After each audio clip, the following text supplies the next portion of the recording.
Hello, and welcome to the Gladiator EU Summer Season Top 8 stream. We have a lot of amazing magic set up for you today. And starting off, we're going to be seeing one SupremePhantom on Bant Nexus versus Catmoozi on Orzhov Taxes. This is an very interesting matchup, just the sort of control versus aggro tempo deck. And an even better story, I think, on how Catmoozi came to qualify,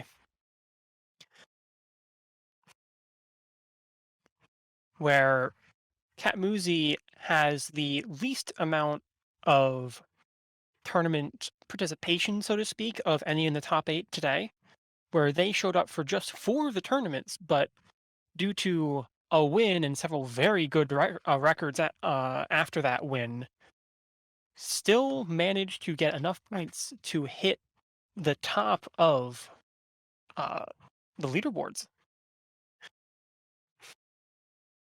We are finishing up some just general technical setup, as well as getting links for us as commenters to view.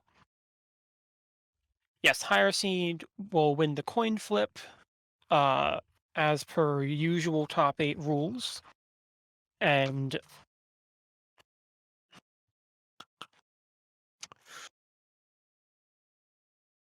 is there anything interesting in these deck lists, Blightning, that really that might surprise someone just looking in on something that isn't this top 8 environment? Um, I mean, the Bant decks are a staple of this format at this point, and I think it was 4 players, I think, in the top 8 who have been running Bant. Mhm. Um, so a lot of today's lists are going to be trying to metagame against the other Bant decks while trying to, well, not losing too many points to the other things people are bringing. I think Yeah. one card I saw that I haven't seen otherwise is Nightpack Ambusher. Mhm. Nightpack Ambusher is a fairly consistent include in a lot of these band decks now. It's not in this deck, but I've also seen the addition of Elder Gagroth as a anti-aggro and very powerful singular threat in the mirror. Mhm. Um, Nezahal is coming out in a lot of decks where it previously wasn't, just due to how powerful it is uh in the mirror again. Uh Nezahul's a name I haven't heard in a long time. yeah, Nezahal.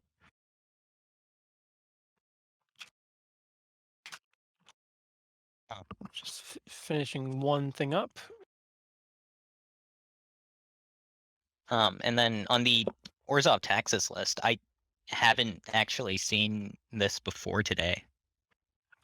This is a list that Catmoozi has been working on for the past week. They hit a point in their, I'd say, almost infamous red deck at after the tournament wins to get into this top 8, and instead switched to presumably another strategy that they personally enjoyed. Yeah, I think I like this deck as a way to try and fight the Bant control decks because you have some amount of disruption that actually matters in stuff like And Thoughtseize, attack. Yeah. Agonizing Remorse. You're just playing a lot of very powerful threats on 2 and 3. Hmm. Like, Thalia's a card in this format, and it's very good at slowing people down. And before we jump into the match, because we are waiting on just jumping in, Thought Distortion, a card that I would not expect to see in any list other than a list in this top 8. Yeah, that one's a weird choice. I It think is. it is in reference and the expectation of basically seeing a whole lot of ban or control decks in some form. Yeah, I I think there may be Uh, a couple other places I would, but it's a good counter to a lot of the white-blue control minor. decks that don't have many ways to deal with it. There it is. Okay. I have. And I didn't have the right stream open for a second. I'm ready okay, to go. yep. So I think we're gonna jump into it now. Okay, great. So looks like we have mulligans started. Catmoozi kept a hand of 7, 2 tap lands, and a bunch of 4 drops. So we'll see how that rolls out.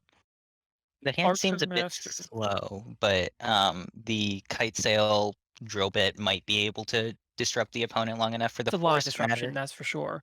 SupremePhantom has mulliganed down to 6. I'm not sure if the first mulligan was seen, but it was a I hand of yeah, 5 lands and 2 spells, and the 2 spells were kind of late game, if I remember correctly. I So, don't think I got a peek at that hand, but the 6 looks decent. yeah, bit of ramp, decent amount of card advantage in the Maze Mind Tome and Holographic Illumination. And I will say OBS.Ninja is how we're getting all this together, and it is not the most it's not the most consistent when it comes to frame rate we've found. There's just but unfortunately until we get a official spectator view from Arena, it is not going to be easy to get much better than this.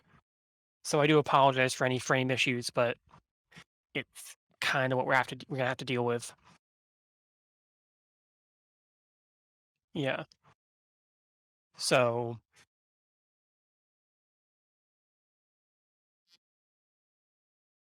they were doing the same, very similar things during the World Championship. We understand. So drill bit doing its thing.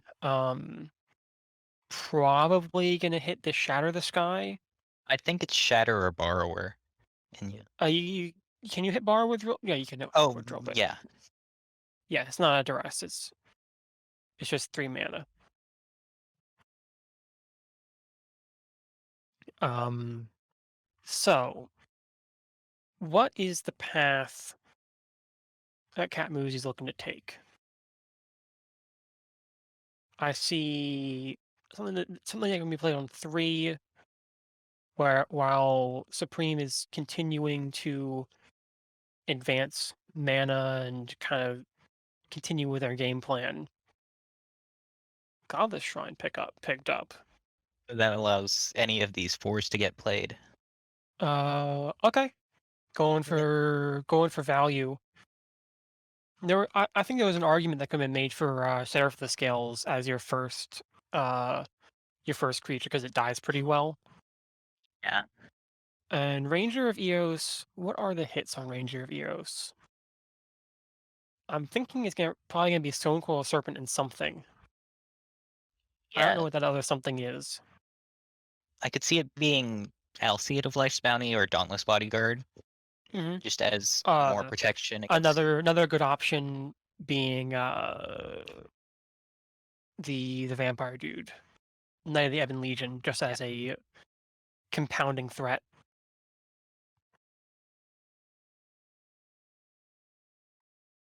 Um, so the timing that gonna need to see coming out of Supreme Phantom here is gonna be fairly tight. Where Brazen Borrower is asking for a lot of blue mana, Nightpack Ambusher is not really gonna be able to fit into anything that includes Brazen Bar for the next few turns. And Hieroglyphic is also I wouldn't say dead in hand, but it's not. It's probably not the priority as it is. More likely that they're looking to advance the board state.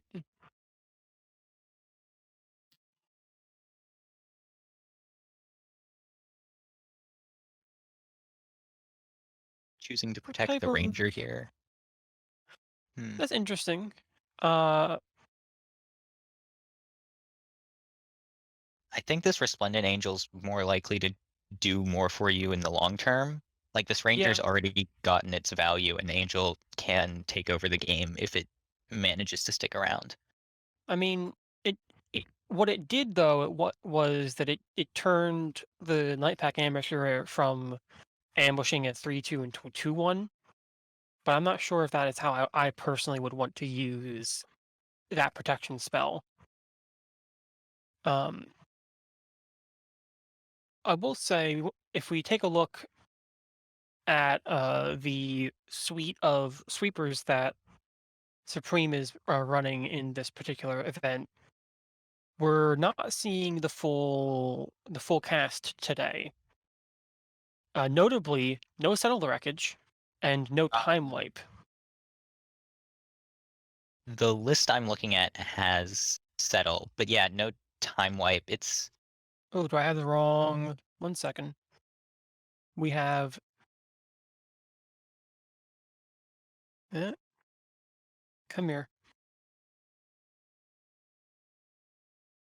That's what happens when you have four of the basically the same deck in a tournament.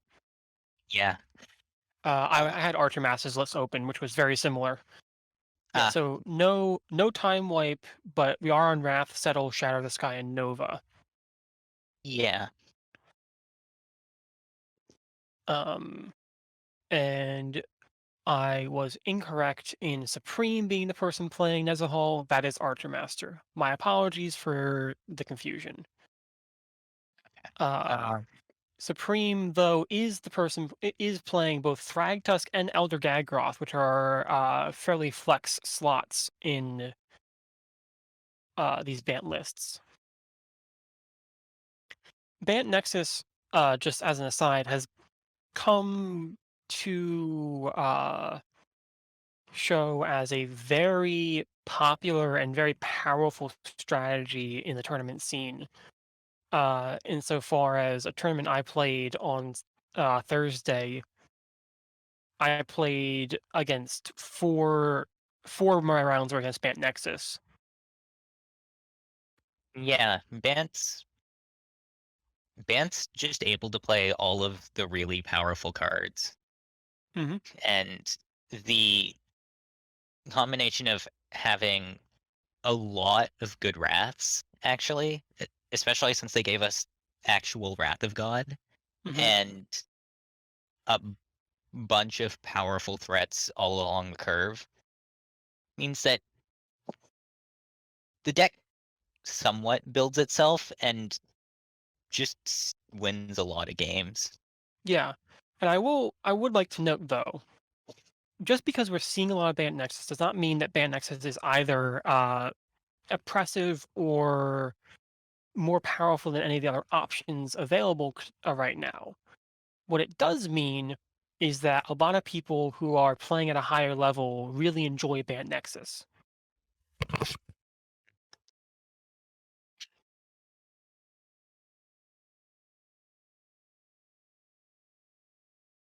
Pardon me, I had to very quickly mute because it was a very powerful sneeze. So we have Supreme is on 43 lands, and Death and Taxes on 46. Sorry, 36. Yeah, I think the Bant players have mostly agreed upon going to like 41 to 43.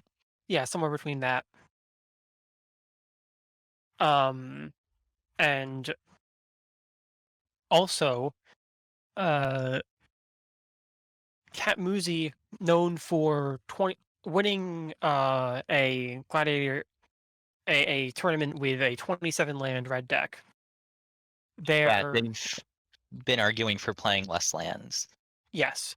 The current list that they have sent me uh, for testing is has hit on 31 lands in extremely aggressive mono red, Mm.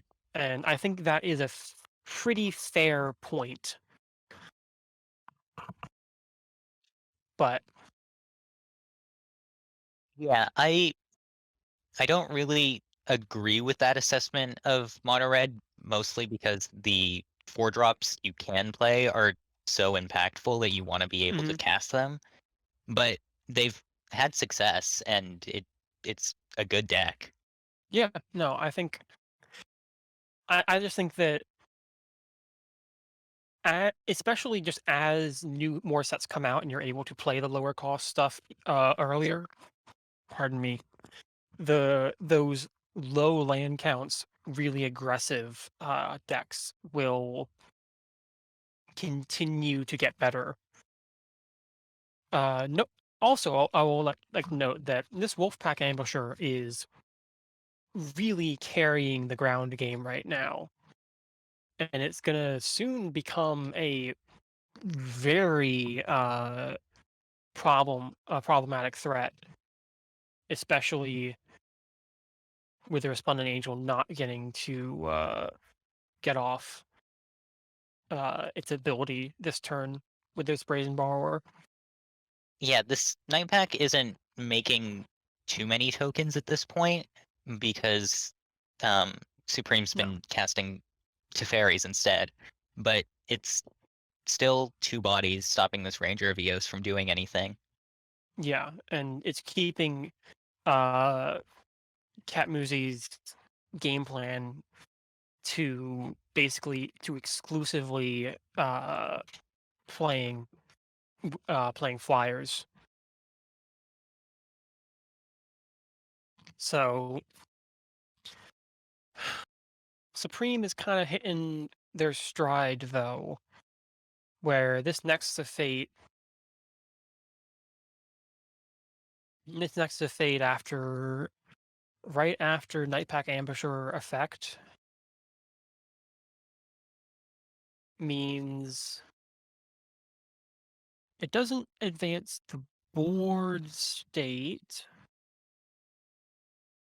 too heavily with that extra 3/3. But the extra draw brings out this Nissa, and that is so. Yeah, now we see multiple Teferis, So I'm gonna Anissa. see. Are we gonna see Sublime bouncing Shalai, copying Nightpack, and just jamming in with everything? Because that is a serious swing. Because That is, Nightpack buffs yeah, other wolves you control. Correct? yes, double Night Pack is very good. I think they're gonna try and use it to get a counterspell off this Resplendent Angel or maybe something else. Hmm. Um. Yeah. I mean, I expect to see some amount of counter magic happening. Maybe even to the point of okay, using Teferi to phase out Valley, Shalai and the Shadow Spear that's attached to it. And funnily enough, what that play means is that there's no good bounce target other than your own thing because you're bouncing Ranger. You can only bounce Ranger Veros. Yeah, So we may see Brazen Borrower going back to hand. I could see bouncing Borrower. I don't really want to bounce Ranger, but Yeah, it does open up for potential. Is this going to be I lethal? think it might be because the Wolves are Yeah, 18. We Ranger could bounce with Veros Teferi. Yeah, being that's lethal. played means that looks like lethal to me. Yeah, Even with the Ranger blocking a 5/5, that's 6, 10, 9, 22. I I'm counting. yeah. There's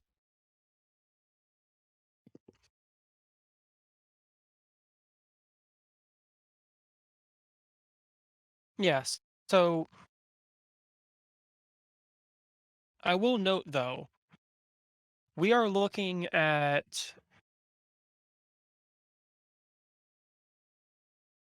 I think, somewhere in the range of 75% of the 4 drops in Catmoozi's deck entirely. The only 4 drops we haven't seen in hand or in play is Conclave Tribunal and Basri's Lieutenant. Um, Higher than that, we've got 1 God Catcher and 1 Lyra, and then a bit of a spice include for this tournament in general is a Thought Distortion, but most of this deck is much lower to the ground, and it was a fairly unfortunate draw that it was constant 4 drops there.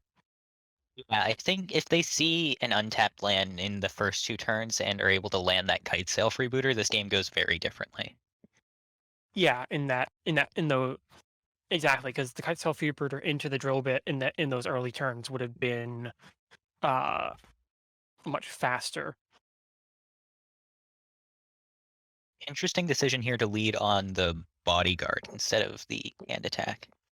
Um, I think that I think that Catmoozi is valuing hand attack a little later in the game because these decks don't really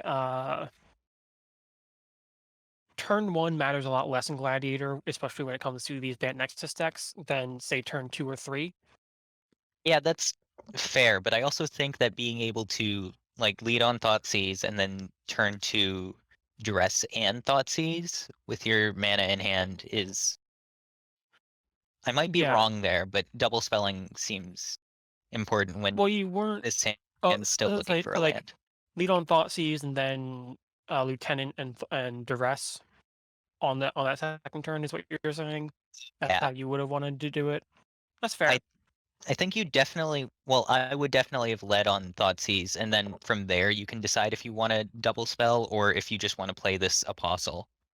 Yeah. So we're we're seeing a veil in our opponent's hand, in Supreme's hand here that is gonna be a turn too slow for at least the first of these hand attack spells,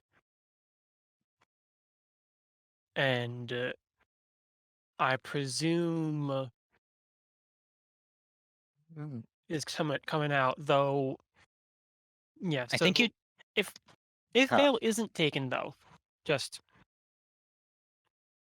this particular case, and if veil isn't taken, Supreme has the line of playing Mind Stone on their turn and then having mana up for Veil through Tithe Taker next turn, so the duress is not Uh, going to be able to land.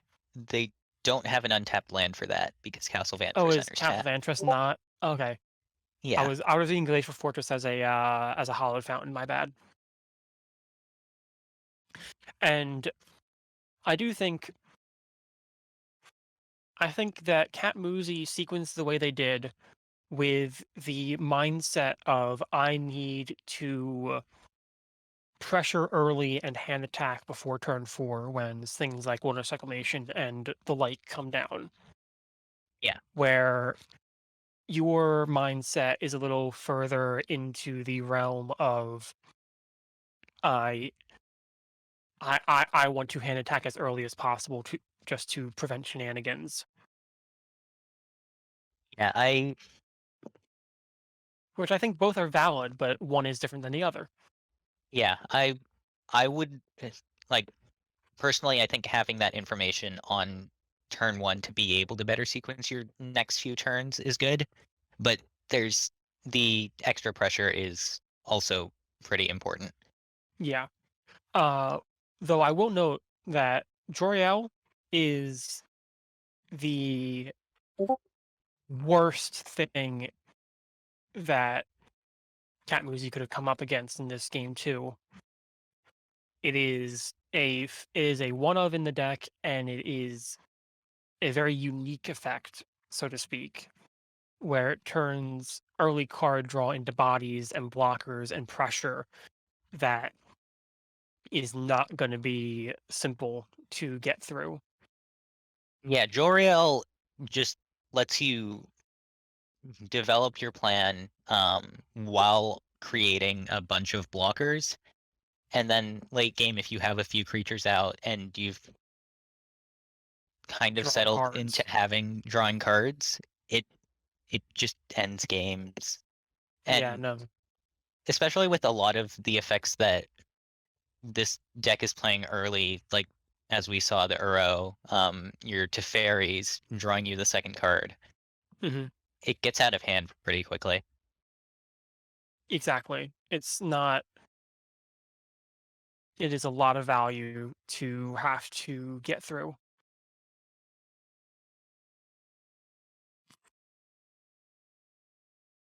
Though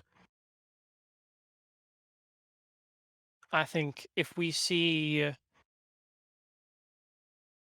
I think I'm gonna see. Sorry, I think we're going to see. Just lost my train of thought there for a while. Um, Interesting. I would have been on board with discarding this fight as one to make the Vanguard indestructible and making use of Banishing Light to get rid of Joriel because we know their last card in hand is this Veil of Summer. Yeah. Like I don't think that extra 1 damage is worth not being able to cast your removal spell here for a very, very serious threat. Because now mine still makes 2/2, and they would have been at 7, yeah, as they took 1 more damage than they would have with the other play.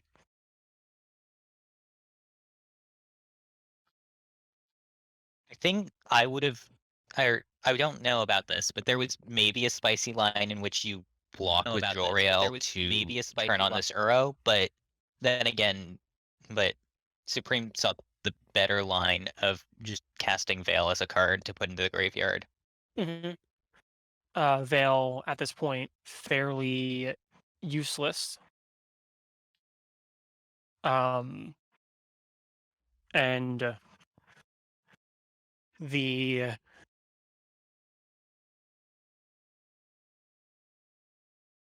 mhm, okay, the Interesting pressure decision is of still not on. blocking with the Hallow Blade there. I don't know Yeah, that I love that. there's not much reason to hold it back. The Deadlands, it does allow you to play your 4 drops if you draw them, but I'm not sure. I don't think you play it because you only want to play it if you draw a 4 drop. If you draw a 3 drop of any sort, you want to keep it back for the purpose of discarding. Yeah. Unfortunately, for Catmoozi, this growth spiral means that we're getting another Joriel trigger this turn, and just another wave of even harder to get through creatures with everything being buffed by 1 from Mirari's Wake. Yeah, this Mirari's Wake, the first, I think it's the first ability that buffs all your creatures. Yeah, because it's an anthem and it also doubles your mana.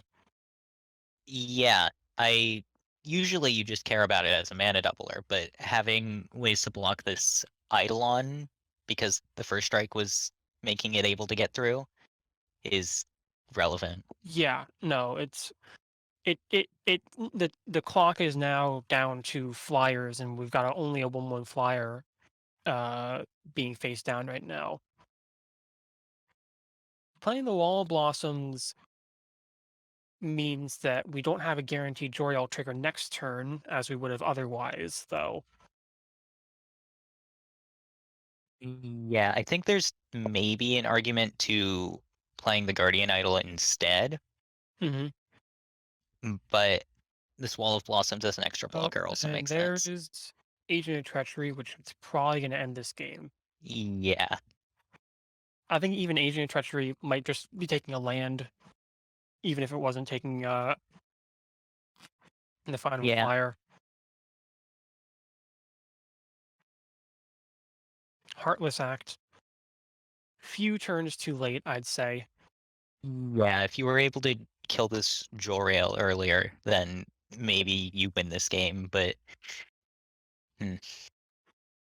No, and now, yeah, it's the legs that are left is basically a Luminous Broodmoth draw, where you're just able to suicide your creatures into your opponent's board and get them back. I'm not sure I see much other uh, paths that really hit victory in any reasonable time frame. You know, because they're all, the top end further than 4 mana is would be very good. God Eternal Catcher has the potential to make a big enough board to contest this. Lyre Dawnbringer, very good clock, Mhm. but that's not currently possible.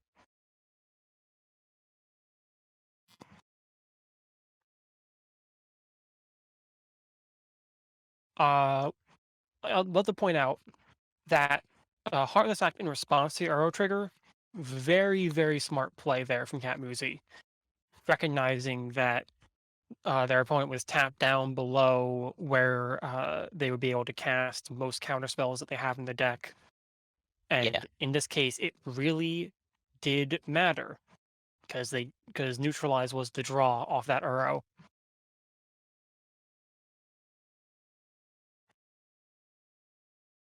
Vantress on hitting 2 lands. Oh, and then Well, Dream there's our Trawler. clock. Yeah, no, Dream Trawler. Yeah, yep. Catmoozi agrees with what I'm about to say, where Dream Trawler is not really possible to come back from in any reasonable way. Well, uh, we're jumping back into this, seeing the power of Bant Nexus versus creature-based decks in a lot of ways. Um, we have several other decks, and there's no potential for a Bant mirror match until the finals, at least on coverage. There is one Bant mirror match happening as we speak, and there's potential for a Bant mirror match in round 2.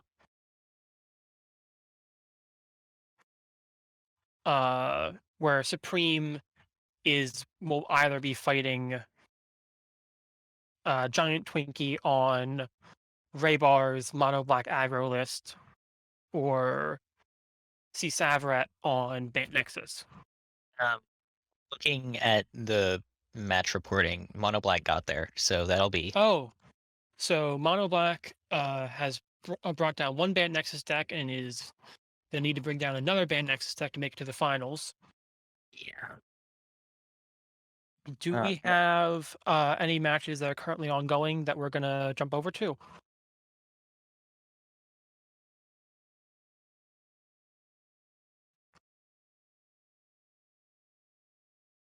And what is this matchup?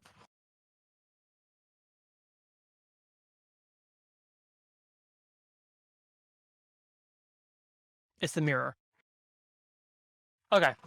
So, as one might expect, the Bant Reclamation Mirror is our final match going today, at least in round 1. And due to some upgrades to our streaming setup, we're able to cut to it soon.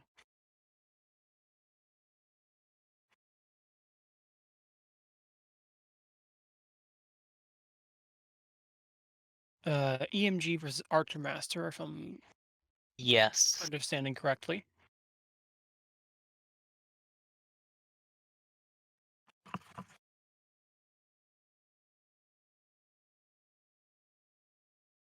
Pardon me while I get some stuff set up. That's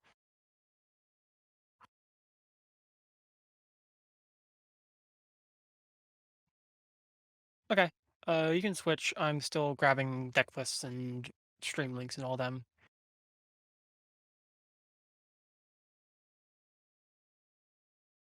Oh, Did I uh, just finish?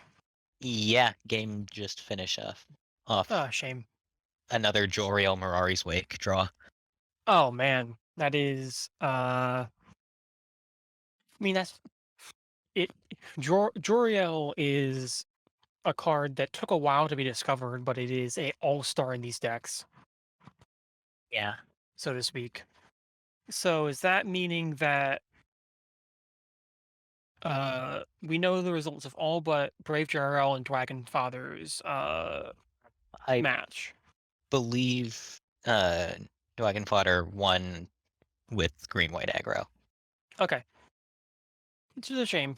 Brave JRL, I think was one of the most vocal voices in preparing for this top eight, where they built an Esper control list that they were hoping could beat through green white aggro and then have game against the plethora of Bant Nexus decks that they were expecting after that. Yeah, I remember looking at this list and it seems solid. Like you're playing interaction that matters both against the aggro decks with a few good wraths and all the best spot removal, while having ways to fight against the slower Bant decks. And yeah, no, this list looks sweet. I might have to give it a run myself. Yeah, no, I enjoy where it went. There's definitely a few pieces. Um, there's definitely a few pieces that it's doing, and the the thing I wouldn't be playing. I'm not sure I'd be playing Chromium in a unknown meta.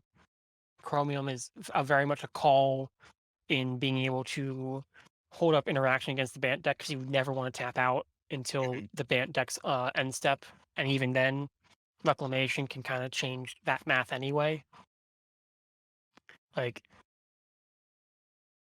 it's it is hard to match the just pure value and uh, pressure that one can get out of a Reclamation in anything on a control deck, but this Esper deck definitely had game to show it. And it's a shame we're not going to see that matchup. Mhm. So, uh,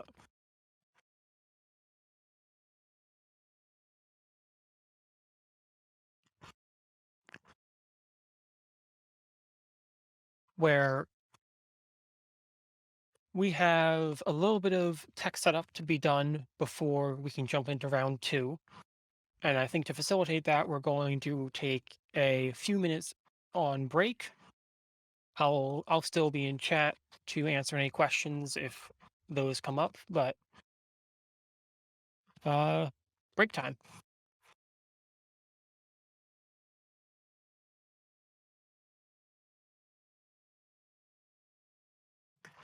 And we're back. So, we have round two ready, and the next matchup we have for you today is another Bant Nexus deck, piloted by Archermaster, second seed in this tournament, versus DwaginFodder on their classic green-white aggro. DwaginFodder took down a Esper control deck to get to this point, while Archermaster has just come out of a grueling Bant Nexus mirror, where sorry, players have like what turn order has been decided, and we're about to jump into mulligans right now. Yeah, I think yeah. Um, Okay, so once the players have been notified that we are ready to start,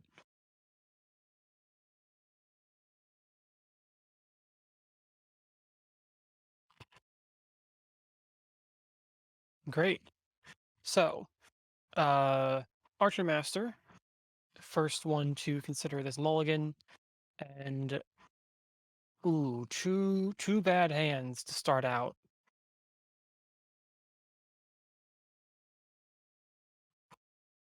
So Archermaster keeping a 5 with like intervention Nightpack Ambusher, yeah, I'd Yeah, I say. think it's intervention night pack. There's an argument to having thirst for meaning to maybe smooth out your draws, but intervention's gonna matter in the early game more. Yeah, as a quench, basically on turn 3.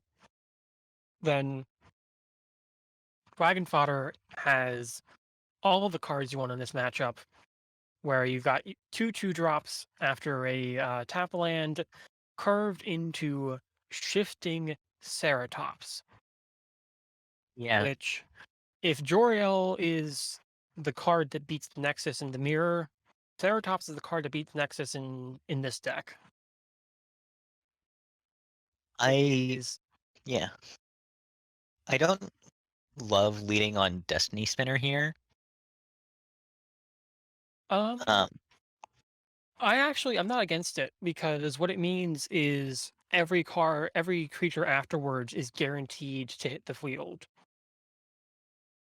You're not you're never questioning whether or not because the initial Destiny Spinner can be countered. Um, Archermaster with this thirst for meaning has a very hard decision to make actually, where they need to make a call on whether or not they want to have the option to Mirari's Wake into Ugin. I And I think they're This is a tough one probably because but the thing, yeah, go. if you're not binning this Mirari's Wake, you're probably getting rid of 2 lands here, which means you're not Hmm. guaranteed to make it to the Mirari's Wake again. Yeah, you need another land draw, but maybe that's worth it. I I think playing to this Sometimes you need to Ugin go for the high roll. is I think playing to this Ugin is how you just end this game, but I'm not sure. Yeah, Night Pack is gonna be a house here. It is gonna eat Destiny Spinner and it will brick wall the Vanguard. So uh this is where Archermaster wants to be against this board. Though yeah. Um uh Sounds like and it looks like we're having a little bit of a frame issue on Archermaster's stream. If we are going to be flipping the view, is that the idea?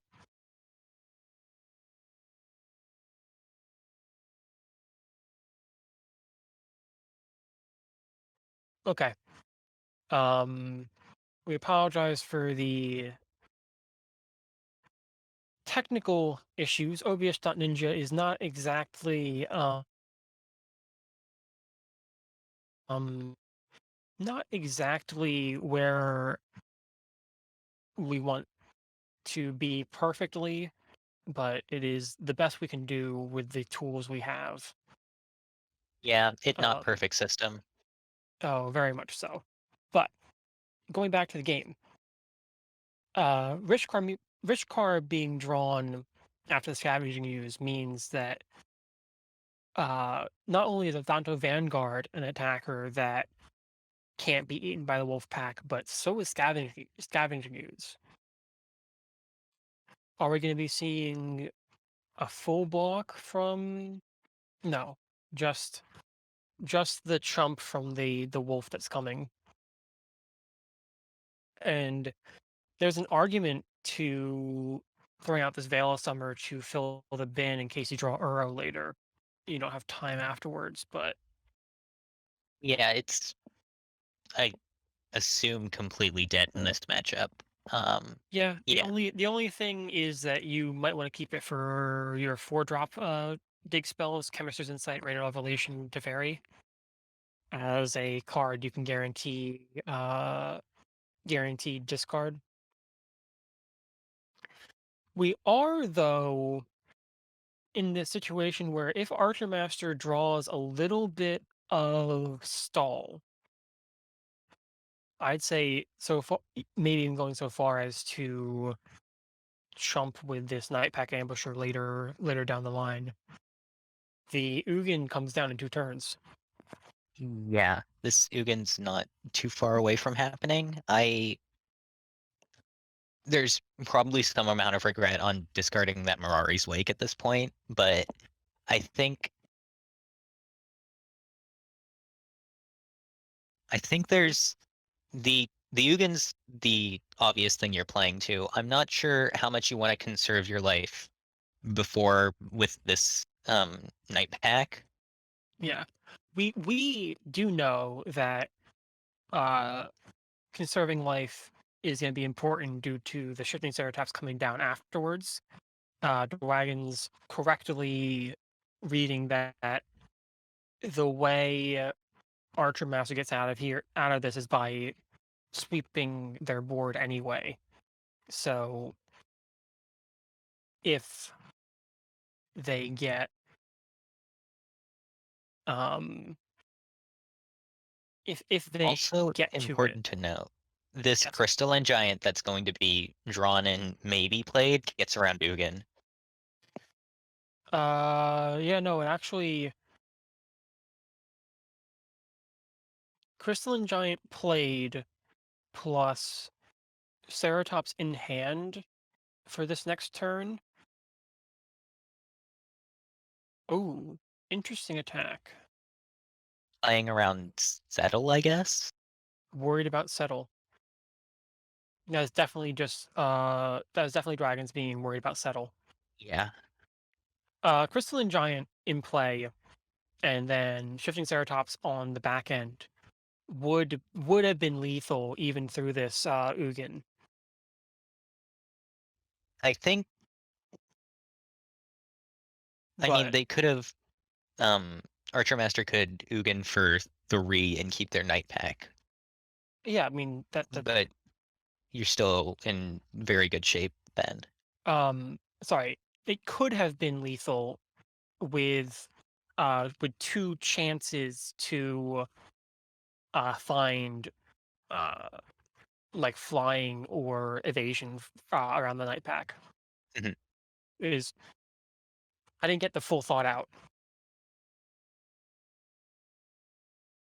Yeah. So this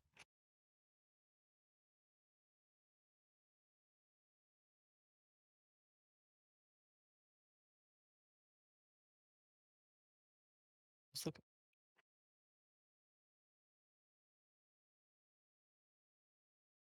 Okay. Oh,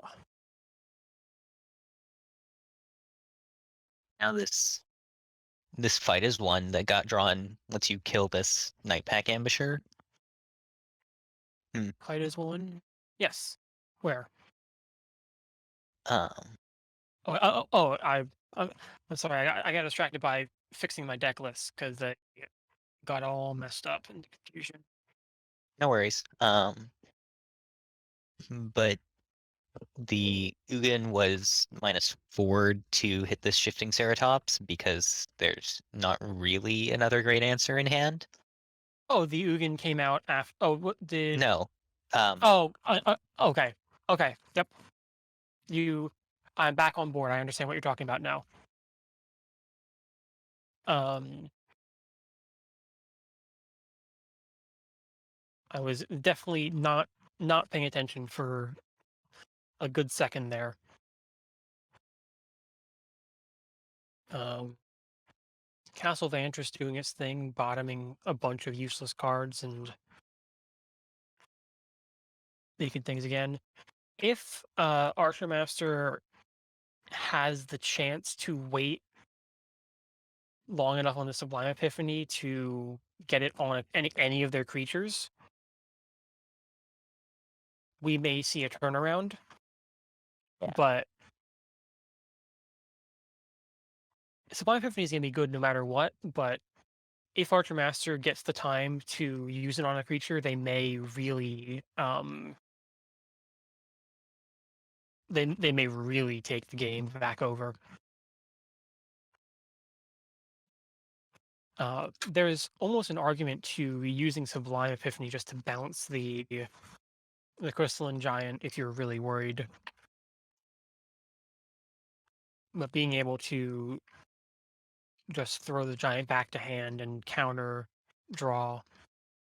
Yeah, I think there's maybe even a small argument to using it on the Field of Ruin trigger.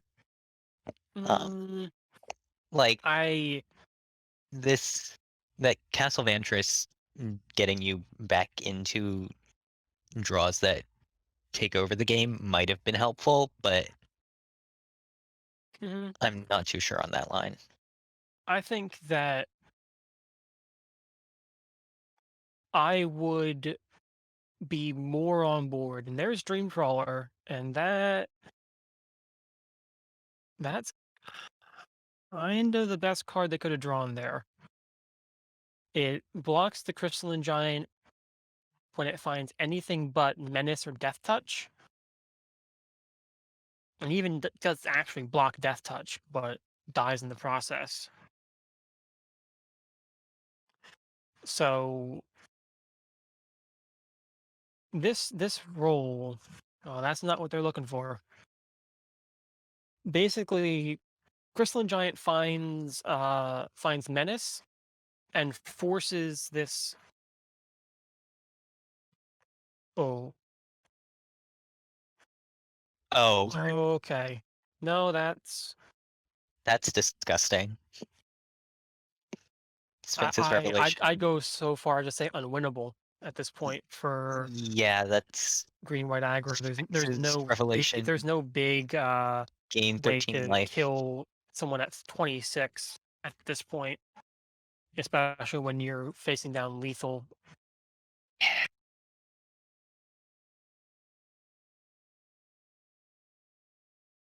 It's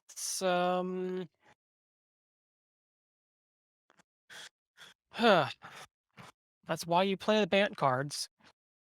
That's why you play They're Bant kind of good, I've cards. heard. Oh, they're kind of really good. Uro coming around to round out the Teferi Dreamcrawler Uro trifecta. And that is very much the game. On to game 3. No, that's just game 2.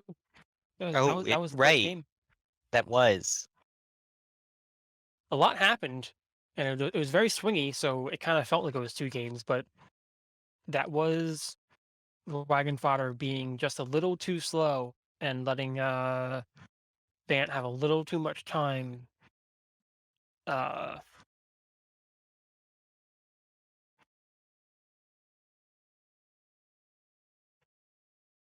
This hand, though, is. I haven't I think played with Gideon of the Trials much, but the card's very good and not super easy to deal with. no. We're gonna see. This is the type of hand that Green White Aggro is hoping comes out of the Bant deck. Unfortunately, though, Luris is what they need to play this turn, or else they're going to be gotten by negate, and where it would not be useful any other time. Yeah, the negate hurts here. Yeah.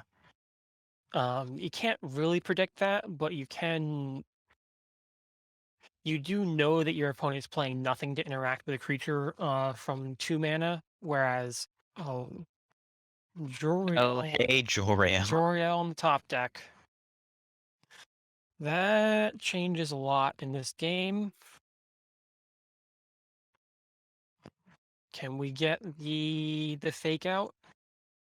Mind game is going on here, and if Archermaster blocks, fight as one is going to take this game back over. Yeah. We'll see. We'll see if the bait is taken.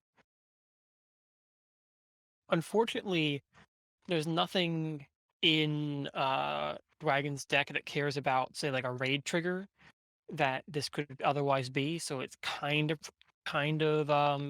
Yeah, it's a bit more easily signaled here than,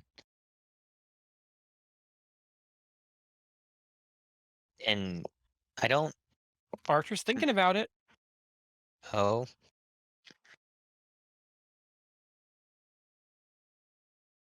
he decides not to block. Oh, so close.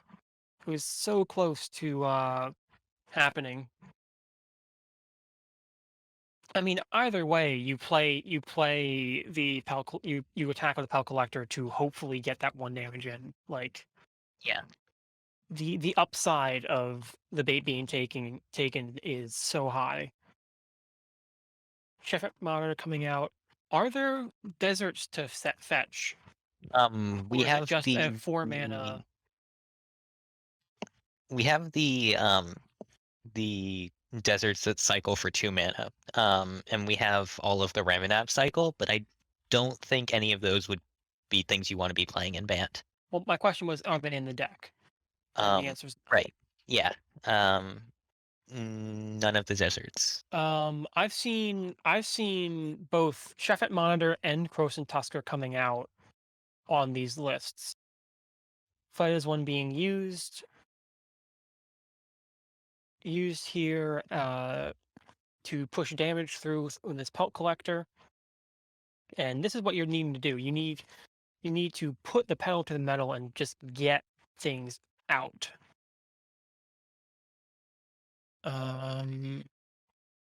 Archermaster in the list that they gave us is not running both. They're only on Chef Monitor. I'm Others have brought both, but it's not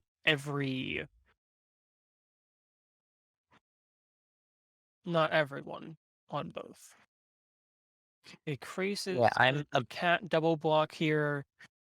I'm not sure. Yeah, okay, no, that makes sense actually. Where the cat just absorbs that extra 1 damage that would have otherwise been coming through. That is good micro play from Archermaster. Next is a Fate, but to, I imagine we're going to be seeing Teferi come down here. I don't know what you use Teferi for. There is a very good argument to tucking the Ronus, but using the plus also gets you another cat. No longer gets you a cat yeah, because of the Omen. But I think you just tuck Ronus. You now have 2 blockers you're willing to throw away to protect this Teferi, and it just runs away with the game. yeah. Though very reasonable rebuild coming out of Dragons. I do think though that the time to hold creatures back is way past with Yeah, I think Joriel out. just playing this Tidetaker is going to do more than holding it, Yes. because there's not too many, like, if you already have this Joriel actively gumming up the Agent board, I don't Crusher think off they're the going to top want to board as fight. another amazing top deck on Archermaster's side. Yeah, I think you take the Luris here. But you take the Luris because it allows you to recast your Hydroid Crasis. Because I Hydroid think you Crasis can only is cast it for 0 though, no, because I of the think way. I need a judge call on that. But I'm pretty sure it's CMC2 in the graveyard, and then once you're allowed to I cast, you can choose X. But maybe believe I'm the wrong. ruling is that you have to choose X and your converted mana cost as part of announcing that you're casting the spell, at which point Luris sees it as too much mana, but I don't remember. I do know that you can only cast. I I remember that it means you can only cast Stone Coil from your bin as X2 or less from standard. So I assume that's the same ruling, It's but very I possible. don't remember. But we're seeing a little bit of dissenting opinions in chat, and it's possible that there is a bug on Arena that doesn't Yeah. allow you would allow you to otherwise do this. Archermaster recognizing that with this uh Joriel activation, I think this is Yep. very close to lethal and this is actually just straight up lethal here. Yeah, that's dead. Yeah. Agent of Treachery and Joriel really pulling their weight here. Yep. Removing blockers and making very lethal daggers. So seeing a very good showing of the power of Bant on coverage today. And I would expect nothing less from Archermaster especially, who I think has been on the Bant train since the beginning, not only the beginning of the tournament, but even before the tournament league started 3 months ago. Yep. Like they have been perfecting their play with that deck for months now. So it is somewhat expected, so to speak. Mhm. Um, anyway, I think we might have the other match in round two still going. Yeah. And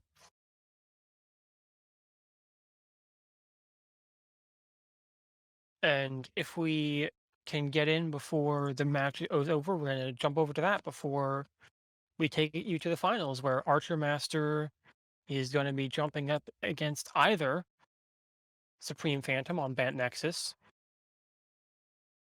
or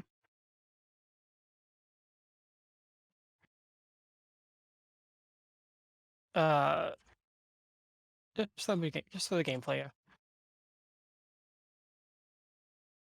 Or who are we? Who we have? This is Giant Twinky versus who? Versus who? I missed that. Um, Supreme. I just it just flew out of my mind. I was just previously talking about them.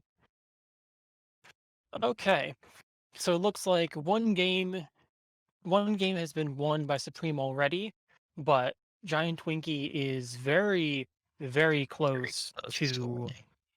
this next win where and that's the win. Oh yeah, no, that's lethal. Yeah, never targeting Dream Trawler forces it to tap and Even with this Teferi to phase out and yeah, attacker, the only still the 2 only thing damage. Supreme could have possibly gotten is Pact of Negation if they play it. I believe they're on Pact. They are. Yep. So they did have an out there. Now 1-1. Let's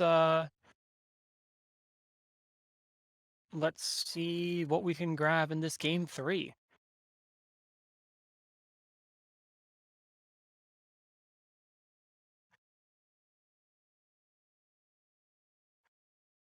This is a very low to the ground black deck, so to speak, but it is still on a fairly heavy on the fours because that's where black's power really is.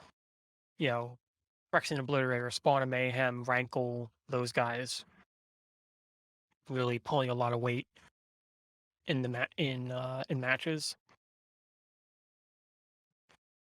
I'd say Giant Twinkie is on a fairly serviceable hand, but it definitely has a little more removal than I would be comfortable with. Yeah, your threat development isn't amazing here, Hmm. but I think it'll be fine. I do think I want to kill this Teferi as soon as possible. Yeah.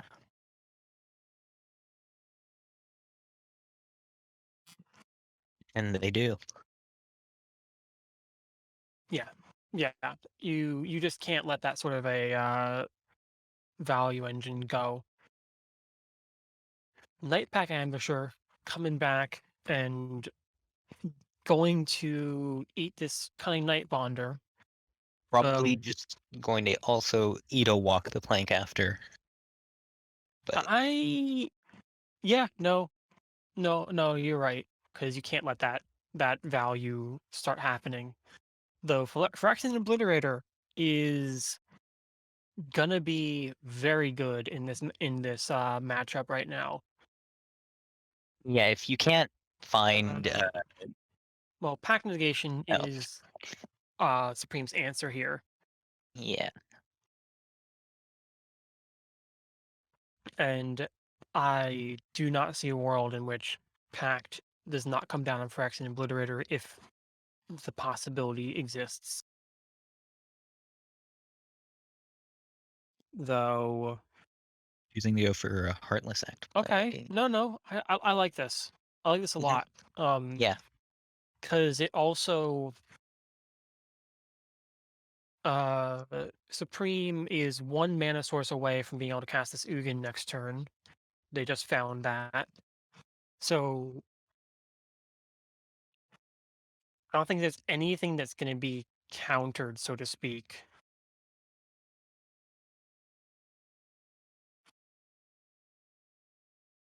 But I Choosing to play. I hate to say it, but I think this Ugin is gonna be really hard to come back from. Yeah, Though, and it only is going to be hard to come back from because we know that Flexion and Obliterator is lost to Pact right now. yeah. Um, oh, I wouldn't have seen this line where a giant Twinkie is sacrificing a creature before everything gets exiled to draw an extra card off Midnight Reaper. Love it. Yeah. There was maybe a line where they used that Phyrexian Tower to cast Obliterator previously. Um, I'm glad it's good they didn't. yeah, it's gonna work out for them in the end, but Phyrexian Towers, it's a weird one. It's Um, I I kind of appreciate the restraint on this Obliterator, Mhm. at least giving Supreme the chance to be spooked by Gingerbrute, but I don't think I see, yeah, There's not Pack really a Negation world where coming you let this down. resolve. It does mean though that Ugin is not going to stay on the board because they're not going to have enough mana for Elder Gagroth. Um, yeah, So, I think they can tick up Ugin, and this district isn't able to kill it. yes, right. I was For some reason I expected Ugin to be balanced and not able to interact with colorless creatures at all. The Fair enchantment cards card had a in my counter. Magic the Gathering.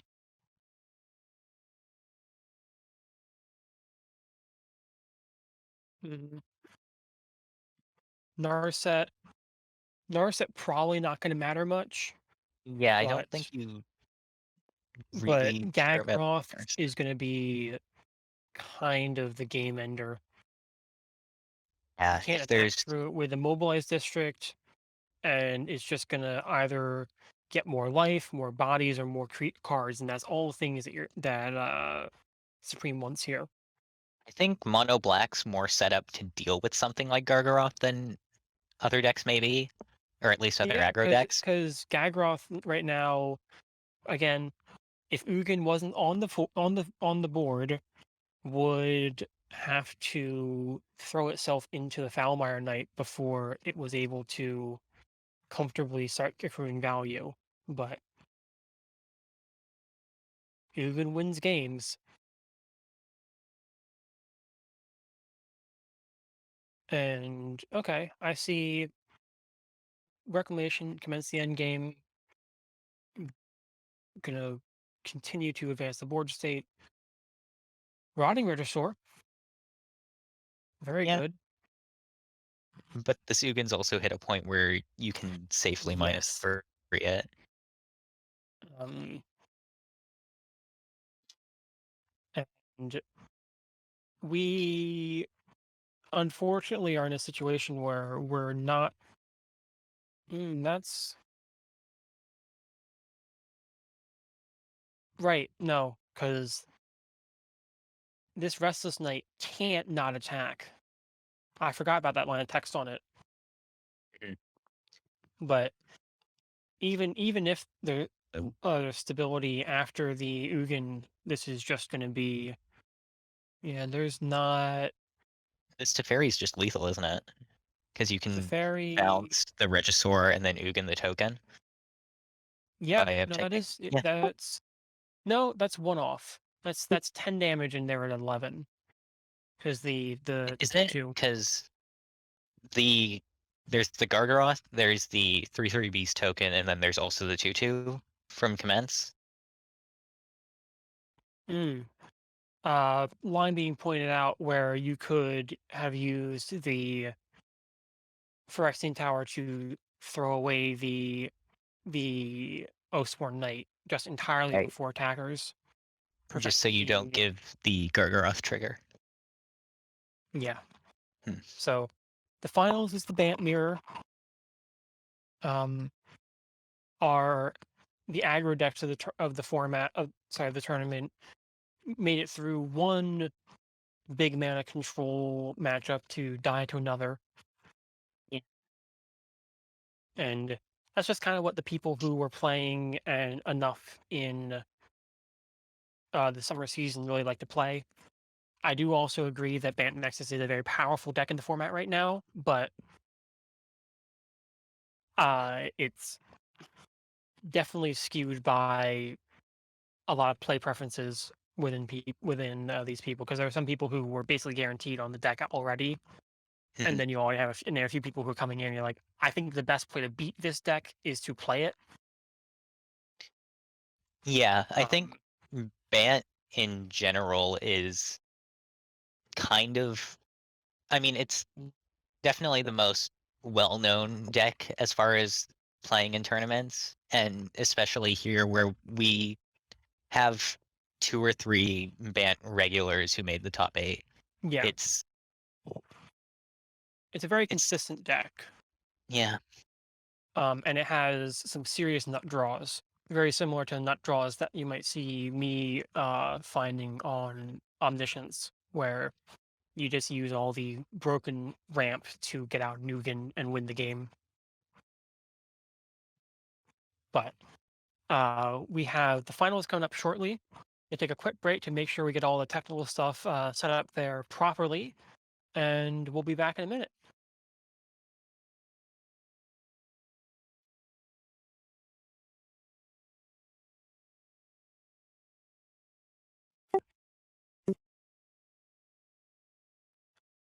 Okay. So, finals are being set up, and they're very close to being ready in that front. But before we get to this marathon of a final match, uh, I would like to just take a moment to talk about how I was fourth seed in this top 8 had we not wanted to do coverage in this format. And if I was coming into this meta, I would not be bringing 4-color omniscience like I did for the entire time on the tournament in the tournament league. I personally would be bringing Gruul mid range. Uh, the things that particular deck bring against both aggro and control variants like Reclamation are very real, where you're able to play all 4 of the gods and goddess eternals available to you and feel very happy about it, which means you have a very decent game against, say, wraths and other interaction that a lot of these decks are playing, while also still having the power of green and the green creatures, where you're able to potentially break a board stall that a Bant deck forces with a God Eternal Ronus, or if you want to go so far as up to Crater Hoof, you could, but you still have that game against early aggression in your 3-drop slot. Yeah, Gruul I Gruul gets to play both the aggro deck in where you can just go like Pelt Collector, 2-drop on Crop Crasher and kill them immediately, but Mhm. there's especially in the slower lists like the ones I've seen you playing that end up being able to run some fives Mhm. that just let you close things out. I'm Yeah, I'm not super big on the Gruul Hoof decks. I think I'm that not if you as want to be well. playing Crater Hoof, then the best supporting color is blue. Mhm. Mhm. Um, I really, really think Vivian Monsters Advocate is it's a great card. Everyone knows it's a great card. But Vivian Monsters Advocate with any 6-drop in a Gruul deck, and I do run 2 6-drops in my Gruul deck, hits Terror of the Peaks, which typically will win the game in almost any case, especially if the card that is finding the Terror Peaks off of Vivian down tick is, say, Galta. Yeah, Slight technical issue looks like from Archermaster. They've been talking about having some internet problems previously, so we may be a little bit longer. eh, um Um, go. yeah, your suggestion to me when building Teamer lands was to play Vivian with Terror because you play Beanstalk Giant Hmm. and Multani, and usually with the lands decks you get to like 15, 20 lands. The like I've had games where I play a Multani and it's just a 21 power creature, Hmm. and having the almost 2-card combo Yeah, to properly close out games in situations where I might be bricked by a yeah. bunch of blockers is very good. Terror of the Peaks breaks board stalls like no other card, and that's kind of what you want to do in the top end of a lot of these, both rule mid range and teamer lands, which is I'd say somewhere between a mid range and a ramp list in my mind. Yeah, Uh, Looks like Archermaster's stream has been fixed, yeah, and we're ready to jump into the finals. yeah,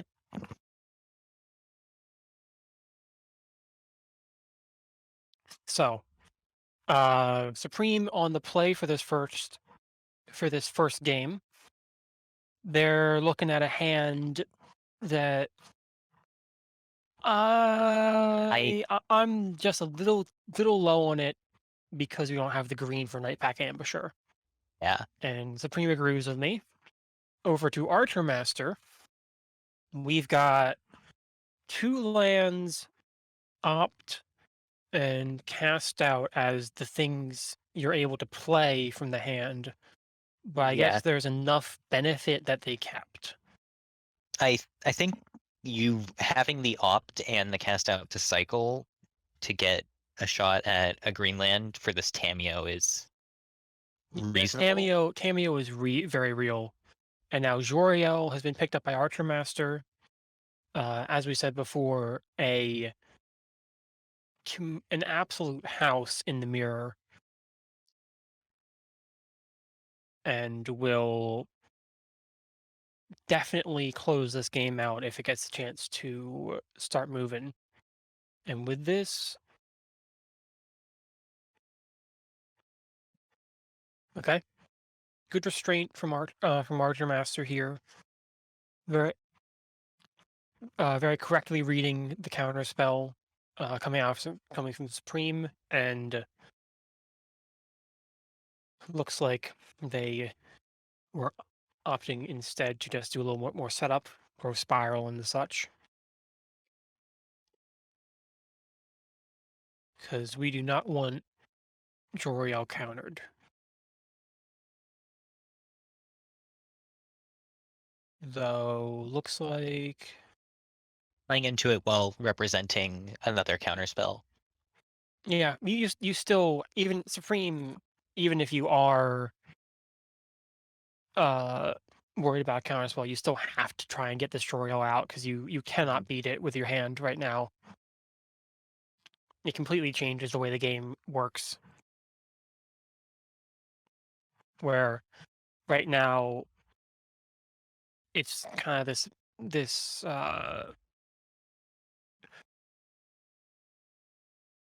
stare down of setup, I'd call it, Yeah. really trying to build a board state that is too much value to answer.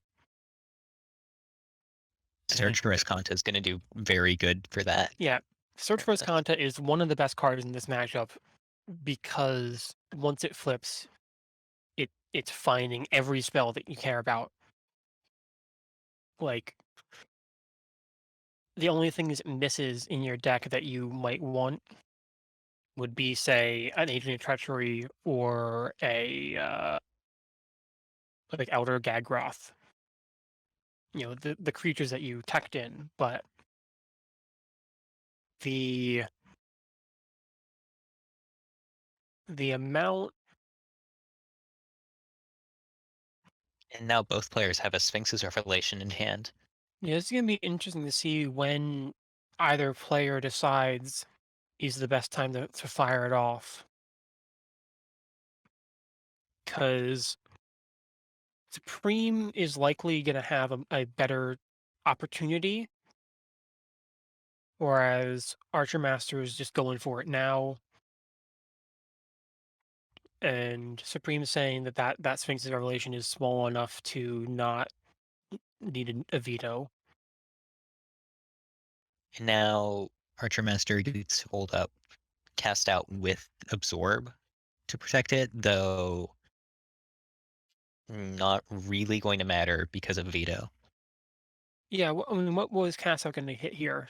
It's going to try and It's going to try and hit the And stop this search for Escanta while you can.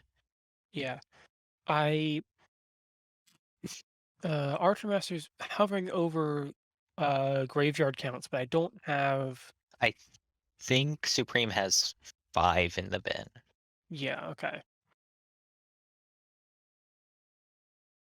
But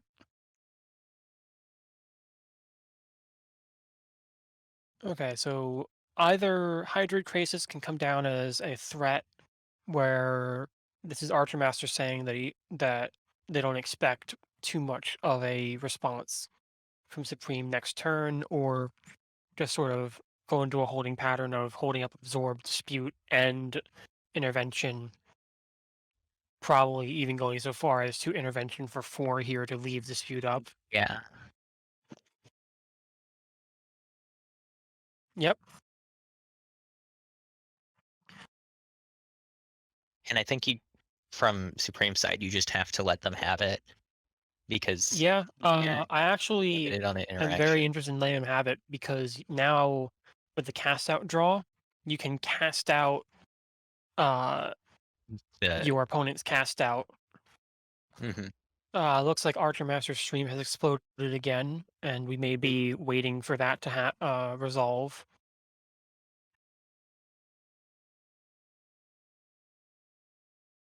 So I only hope that this isn't everything on their computer dying and they lose this intervention Yeah. choice, because it froze before we were even able to look at the options they had. hmm Someday we'll get the Unfortunate spectator choice. client or spectator mode for Arena. I mean, they have to be planning something. They're using Arena for most of their coverage,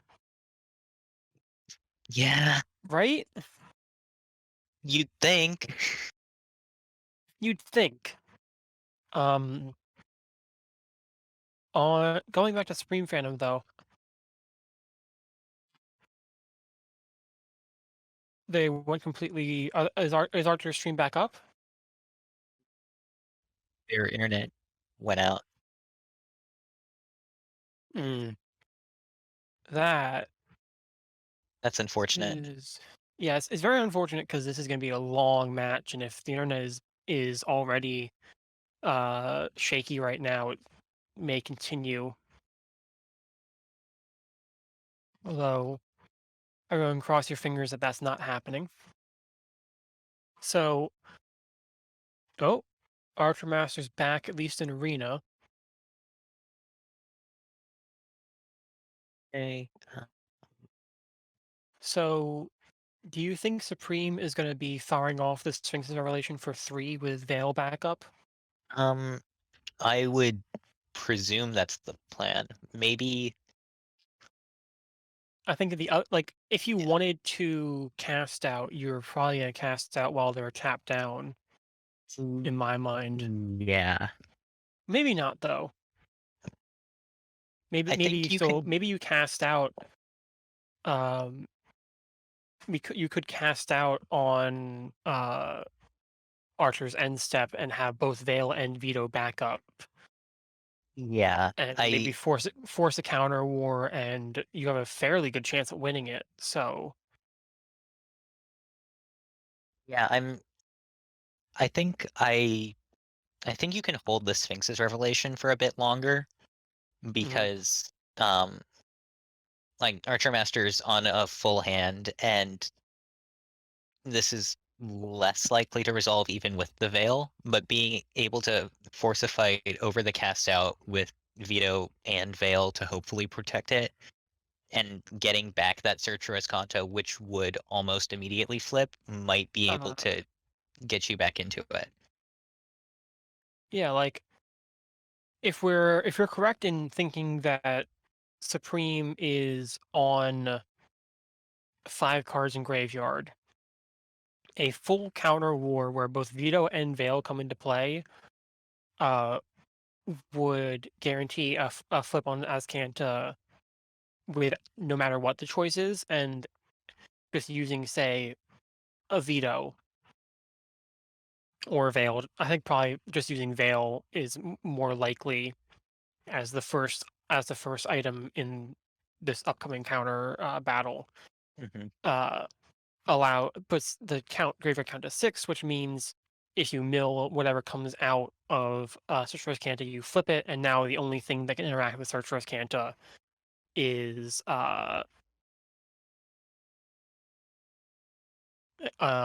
Agent of Treachery from Archermaster, which is a very common line in these sort of Simic stall mirrors, Yeah. where Agent of Treachery is targeting the flip Search Canta, and then the opponent the I Sorcerer's Canta, sorry, as Canta the Sunken Rune has changed hands several times over the course of even a single match in my experience on these types of decks. So, yep, we're seeing precise tapping for this cast out to start the war, so to speak.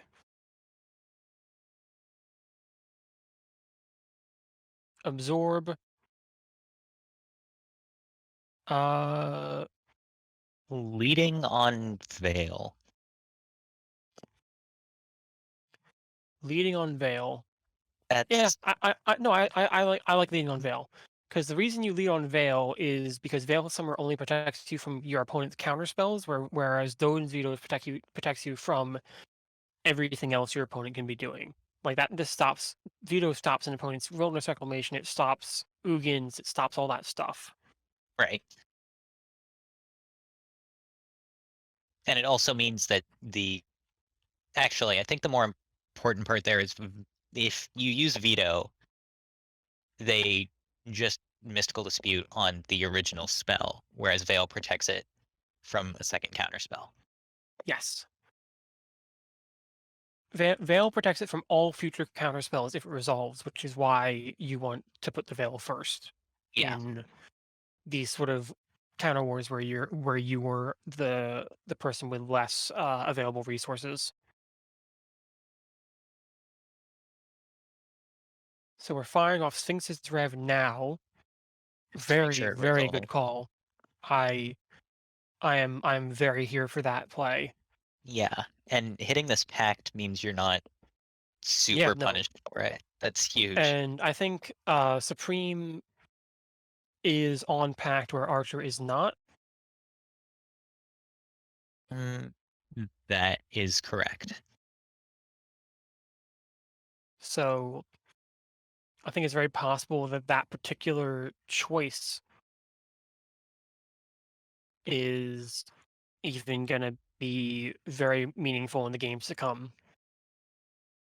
where Supreme is going to be more easily able to tap out for something like an Ugin or any other given threat. So, as a result of this counter war, though, Supreme is very much back into this, Yeah, where now both players have a handful of spells and a whole lot to do with them. Teferi, cycling things.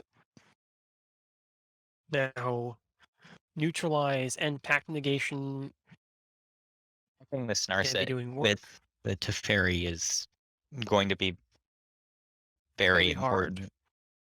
Yeah, you're uh a lot of the mirror is protect the Narset, and what you want to do against say like control or any like the two biggest cards in either player's deck in the mirror are Narset or Teferi Time Raveler. Both are extremely efficient at shutting off what your opponent is trying to do. So this Narset coming down, like Archermaster knows of this neutralize.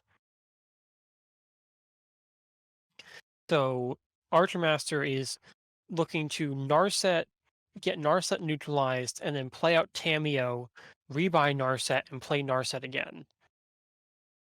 But Pact of Negation is gonna I, stop that where no yeah, other card would. I, s- I don't think you want to let this Tameo No, resolve because it's you just don't. so much value. Yeah, even if you just leave the Tameo on the ground after down ticking, that's still it's still better to just counter.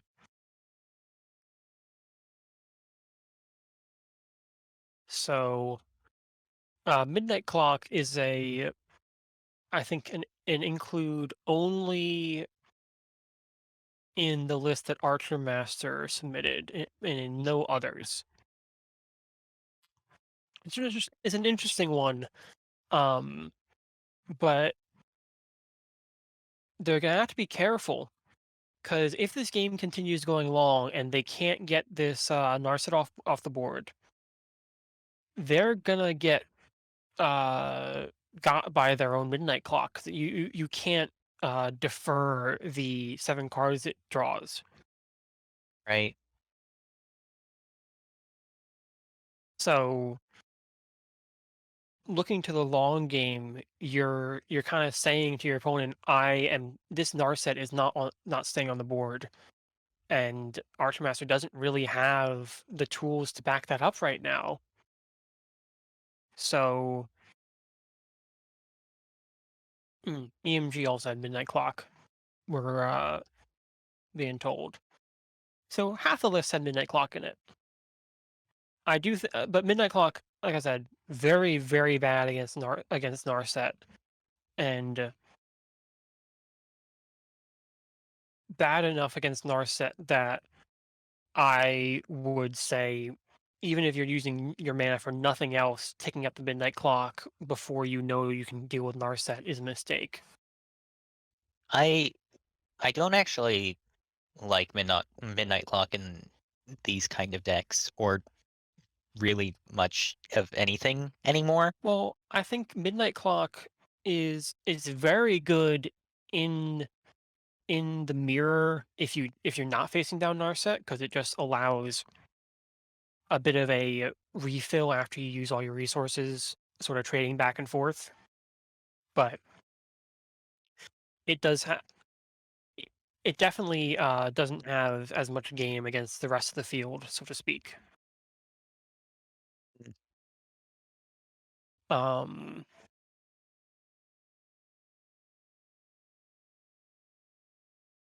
just looking at the two hands right now, I'm saying the advantage is definitely tilted towards Supreme, Yeah.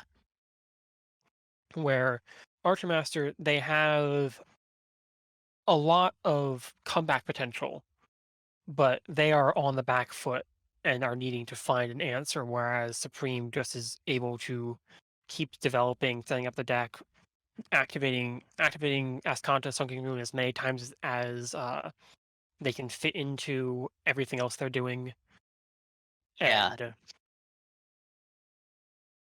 and especially with Mara's Wake, having the mana advantage in this matchup is extreme. And So, especially with this Narset shutting down your ability to find more answers, mhm, it's it's looking pretty tough to come back from this. yeah. So we did see before the stream fell apart again on Archermaster's side, the Shefet monitor, which cycled on this turn does still find the land and draw a card, which is probably one of the better answers you can do. And I will note that if Archermaster finds Ugin at any point while Supreme has no way of countering it, this game turns on its head almost Yeah. instantly. There are a lot of potential for swing and swing turns uh, here. So more. It's a shame the technical difficulties that Archer's seeing, and you know, I will say it's very possible that the way we're capturing these videos, the video for this top eight can be a little stressful on one's home internet, but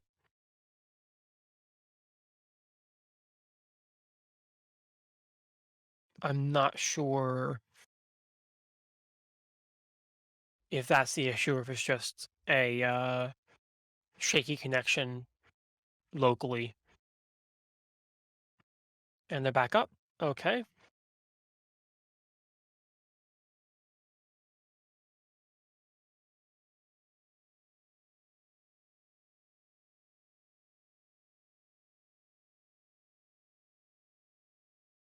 So yeah, cleansing Nova coming down, and I think we're gonna see one thing I hope we see Supreme recognizing is blinking back their own cast out here, Mm. because that means that Archermaster's not gonna have a chance to uh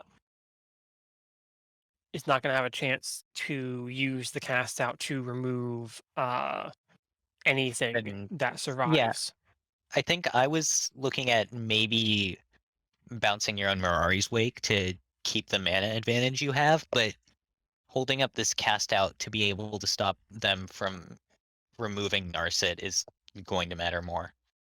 And the Gygaroth gets discarded here, and I I'm I not sure. don't really I think I think I like Jace less than Gygaroth in this particular situation. e- maybe We may differ on that opinion. yeah, I Oh, think there's Supreme doing what we talked about. yeah, Gargaroth is fine, but I think Jace like maybe Jace is unnecessary at this point when you already have the Teferi, but being I able to just mean, keep going through cards is mhm. Well, I think Gagroth does a similar thing, but also provides a body and pressure, whereas you're not doing so. Mhm. So Though they right also have a now, Dream Trawler at this point. the only thing that Archermaster can target that isn't actively detrimental is the seal away. Mhm. So, and Dream Trawler was the draw off of the discard, off of the Teferi Yeah. uptick. So that may have changed the Gagaroth logic a bit. And Ugin coming out on the wrong side of the board to matter in the way we talked about before. Yep.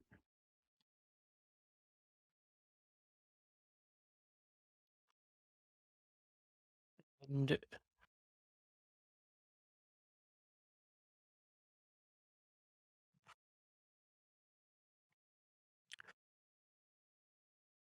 one thing though that might swing this back in Archermaster's favor is if they find Nezahal. Where Nezahal Archerma would do yeah, some work here. where Archermaster's on Nezahal while Supreme is not. And Nezahal can't be stopped by anything. You can't be countered, right? That's text on the card. But even this cast out doesn't really answer the Nezahal because you get to throw away 2 cards to keep it, and then everything else your opponent's trying to do, I think the only the Nezahal draws you problem cards for. there is that we still have this Narset in play. hmm I think the Nezahal would probably be able to survive long enough to beat down the Narset. Though Castle, what's the I can't remember. Ardenvale Ardenvale? might. Okay. Castle Ardenvale is on the wrong side of the board to matter in the situation we're talking about, but we know in hand like Nightpack Ambusher is probably gonna create too many blockers for Nezahal to be able to beat through them. Yeah. Night Pack, you Yeah, could also just make an 8/8 shark at this point. which I kind of I expect to see because that is the best clock you can find. Mhm. You know, your if I'm although wait, why did I just miss something? Well, I guess Uh, maybe. Oh wait, no. I didn't miss anything because the Shark Typhoon was open information because it was found off the Narset back in the day. right. I was thinking that Archermaster passed up a chance of killing this Narset, but they need the third creature to be able to push through the 2 blockers they knew of, and now Nightpack Ambusher makes too much of a board to be able to fight through, and Narset being in play means that that game is over.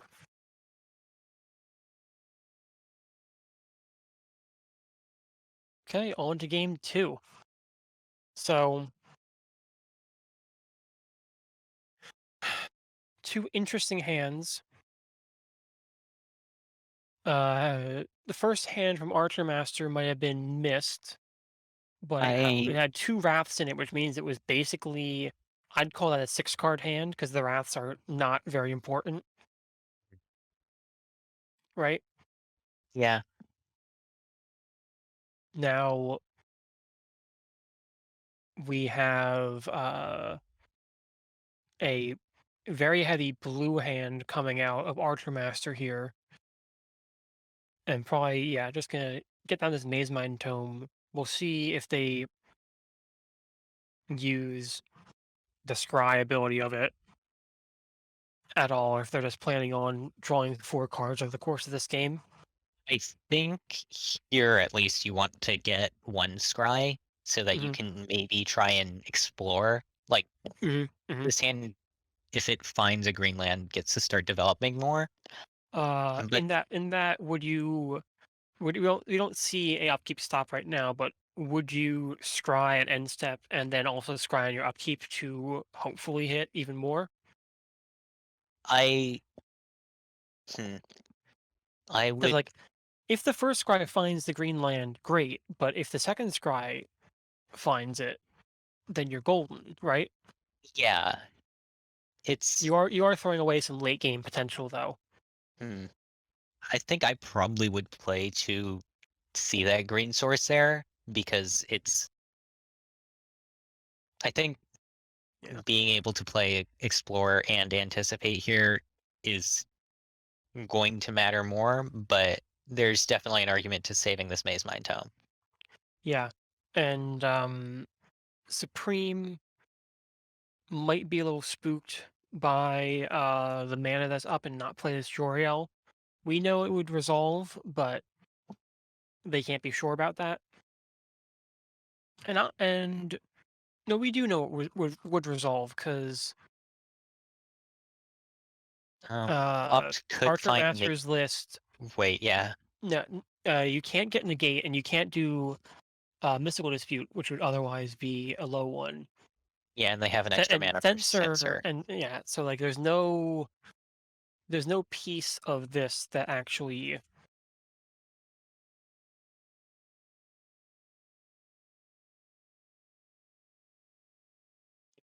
Okay. Mm, And now going for the pressure play of cycle sensor for the 2/2 this turn, and then uh likely the plan is to use growth spiral for the 2/2 next turn, and that might close out the game if Archermaster doesn't draw very well.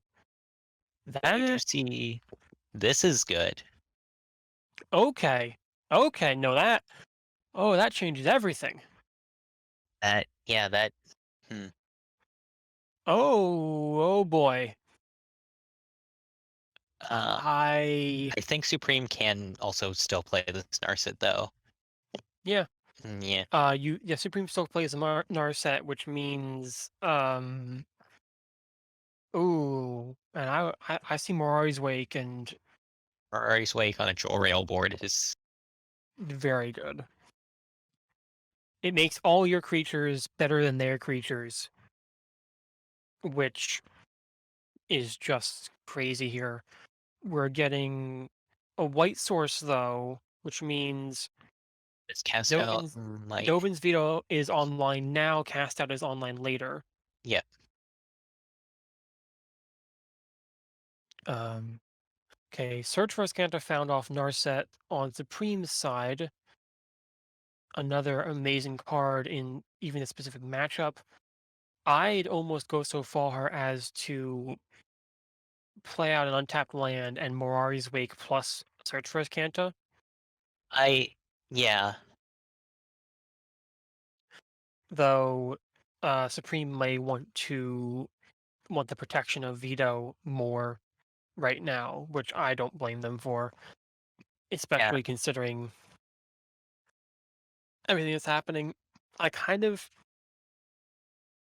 I think there's I'll be wanting very to make surprised if sure we this don't see search result. activation on this Maze Mind Tome Mhm. on end step and then a scry on upkeep looking for an untapped white source so that Archermaster can try and force through cast out with veto backup. Although maybe I just missed that they had the extra white source in hand. I think they drew it off the tome. No, they drew Shatter the Sky. They They drew uh, Shatter the they Sky for the turn, and then they drew it with the Maze Mind Tome. yeah, Okay, I the Archermaster's picture is a little fuzzy for me, so to speak. But cast out. Now, Rockland Trio means that there's not much not much buy-in to this Jor-El trigger that Supreme had to do. And now Dovin's veto on cast out is not going to be able to be answered by uh, Archer's own Dovin's veto. And it's kind of like the only. Oh, really? Huh. That's So is cast out hitting Narset or is cast out hitting Jor-El? or is it I think hitting cast out hitting. Surge? No, cast out's hitting Narset because Yeah. Narset is turning off the Jor-El triggers from Archermaster. I And you didn't probably spend your mana expect that to on. resolve, honestly. I with Dovin's veto as your protection spell against that, there's only Veil of Summer that could have stopped you. Maybe that was too much of a risk. Maybe, but I think this Narset was just locking down. Yeah, Narset the locking down the Narset. Joriel was I I don't know. Yeah, well, Narset completely negates Joriel. Like with this Search for Scanter though, there is a lot of incremental value that's found, and we may. I think we're gonna see Supreme starting to just beat in with Joriel activations as a plan. Though, no, not yet. What that would do is it would mean Archermaster is forced to use to shatter the sky. And I'm not sure if that puts them in the better position, but it definitely cleans things up fairly efficiently for them. Now, Chefet Monitor going to get the extra green source, I assume and they're gonna cycle probably here going to for the cycle extra the cat. migration path. Yep, yep. You got there before I was even able to get the thought out.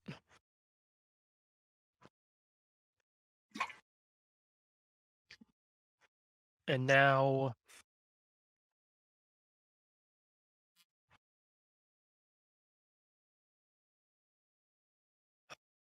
Something that I didn't commit on immediately cast realize. out. Okay. Commit Yeah, commit yep. on cast out. Oh, right, because you huh.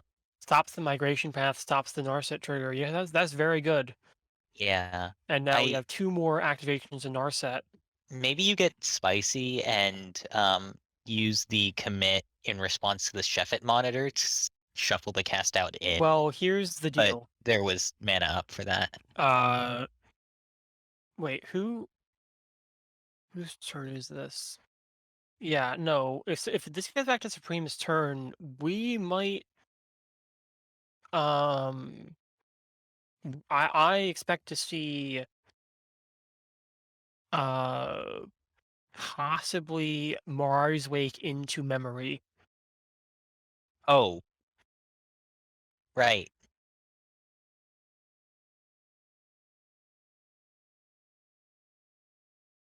or use Veto here, Veto and here. Veto can't protect your cast out like we said before. And now grab Mystical. Ooh, I hmm, uh, using just that using okay. Yeah, I mean it's still the I better play, but you definitely yeah. wanted to wait. Um, in my mind, I guess technically this would have protected the memory versus other interaction. I guess I think I probably would have gone for waiting a Mm. turn to fire off memory, just hold up Well, Sphinx's there's red. one thing that could that is there's some things you can get from Arena that you can't get in Paper Magic.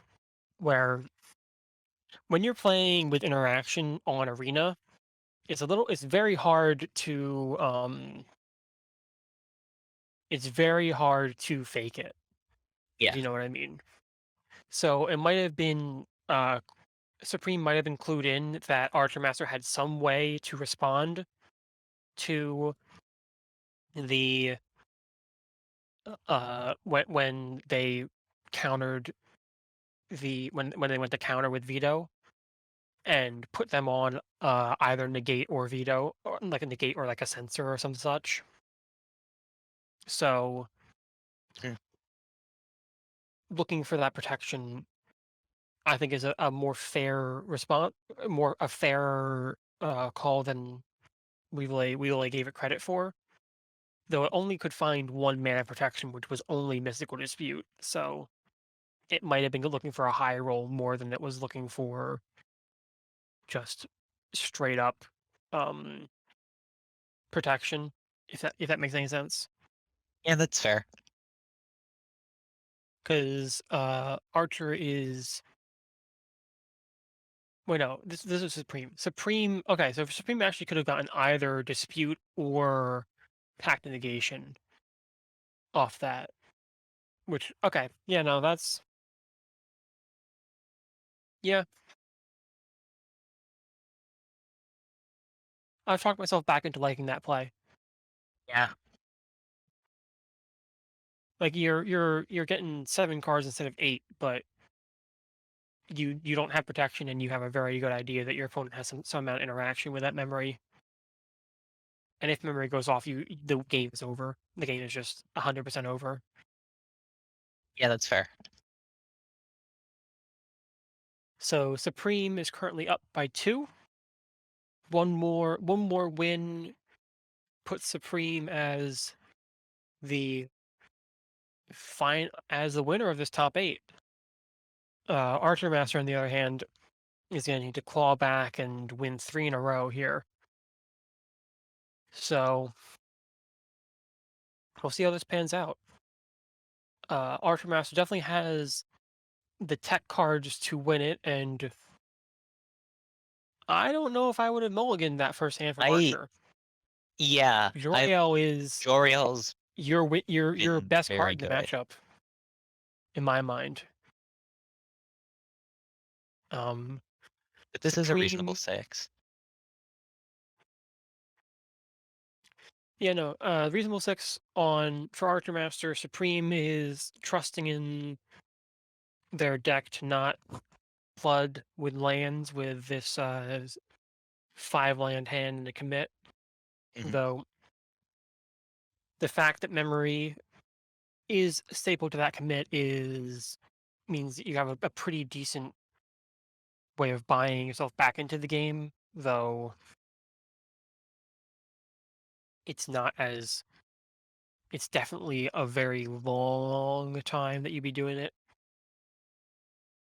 I'm not sure. I think yeah, I think Archermaster is correctly reading that they need to dig for land drops here. Yeah.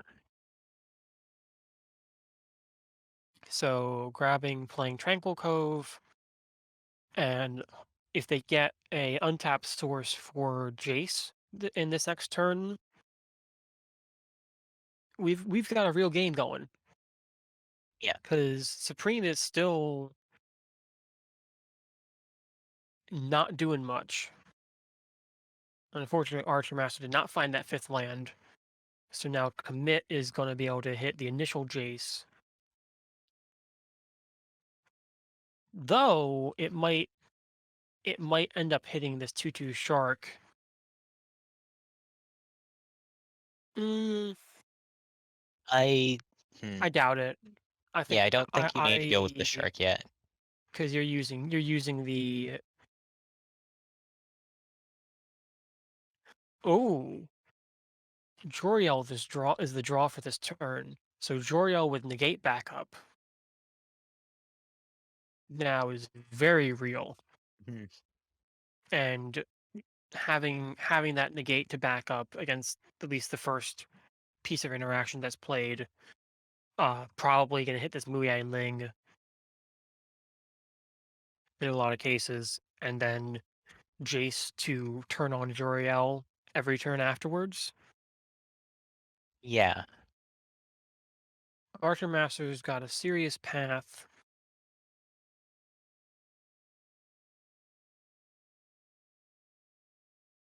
Hmm. So, do you jam Jace here? Looks like Mm, no. no.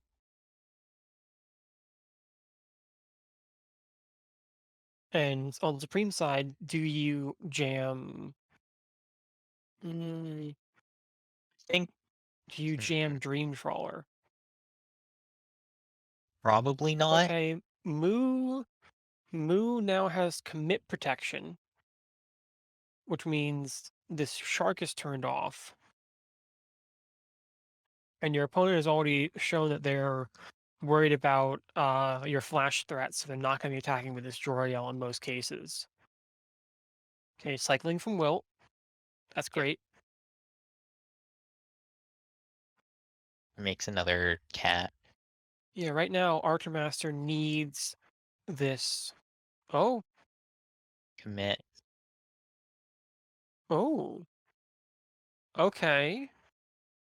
I I like it. I'm more surprised that we didn't. I guess Joriel's coming back next turn, and we're not too worried about it, eh? Yeah. Like, I don't think Because now keeping we the can jewelry drop around there. Joriel. Does I'm counting. There's not enough blue nor enough mana to both Sublime Epiphany and neutralize here, Yeah. right? Supreme's So 1 mana off that. yeah. So Archmaster definitely wants to get this Joriel down this turn, but will they go for it against all this mana? How worried are they about it? Is the question. Because, and I think probably what they're doing right now is looking through the available interaction from their opponent, because it's an open decklist event, and trying to suss out what they can protect things from, whether or not they can jam, say, Dream Trawler here, which would be great, but isn't really. It's probably an option in their mind, but it's not an option in our mind because we know it's not coming down in any sense of the word in of the way. Yeah.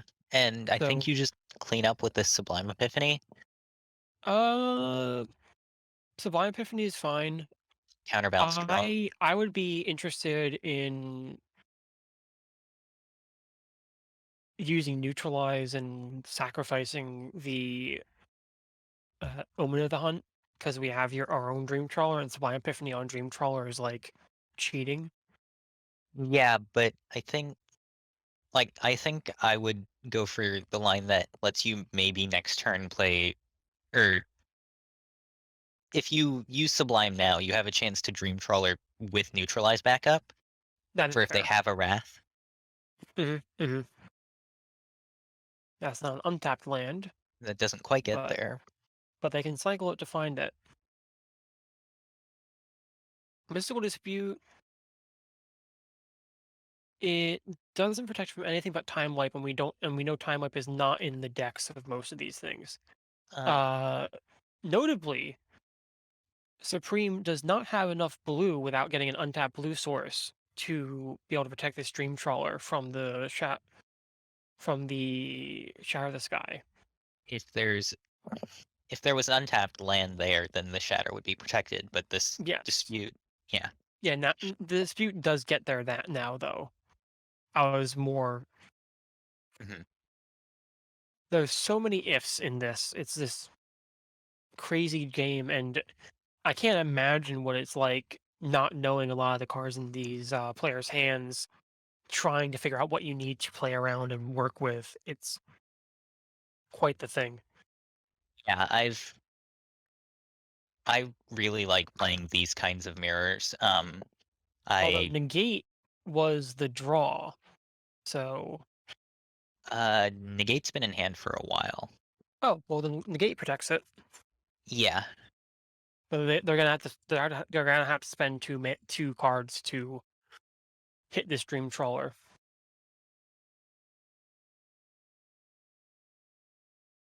So negate on Mystical Dispute now. And I think with the Dream Trawler gone, you're no longer looking to emblem this Muyanling. I would start down ticking Mu for Mm, pressure. maybe. 'Cause, I think if you were going to use the -3, you probably would have tried going for it before now. Uh, well, I think with the way that the lands that Supreme has in play, without that particular, say, the irrigated farmland there, they had 3 islands, right? Mhm, And all of their potential plays going forward are usually going to include at least 2 blue, at least especially their best plays.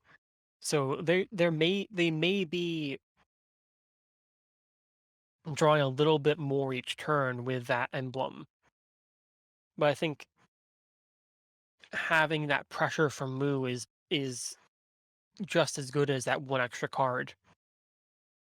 Now that it's, say, more like 2 to 3 extra cards, I'm a little less for it. mhm.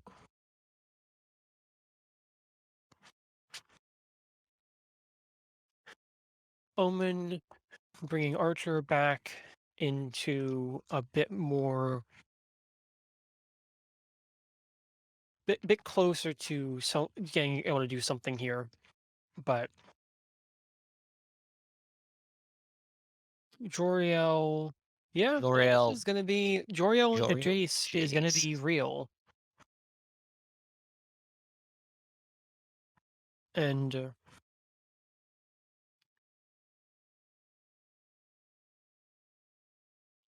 Wilderness Reclamation is in hand, Yeah. Now so you play the West guessing game of whether they're baiting you by not countering the Jewel Rail. um, does Supreme dig one deeper? I think you want to play this commence rather than try and Yeah. find something. Although you still, even if you don't play the Command, you still have the Night Pack Ambusher Yeah. as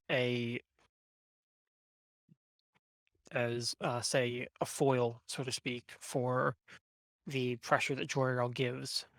Of course, now that they've tapped out, you can also just Ugin to clean things up if you feel like it. And not playing out the secluded step, which I'm I'm not sure why you would keep the secluded step on top if you're not looking to play I it. I don't think that You're already getting your the way the activations from Joriel from Jace, right? yeah, but I think at this the way things are standing there without having the knowledge of Supreme's hand, you're not too invested in making sure you have mana for Ugin next turn. Well, that's true. Um, but more if you are drawing the extra card with yeah, it's been pointed out it might be protection in case Jace is no more, Mhm. though. Okay, that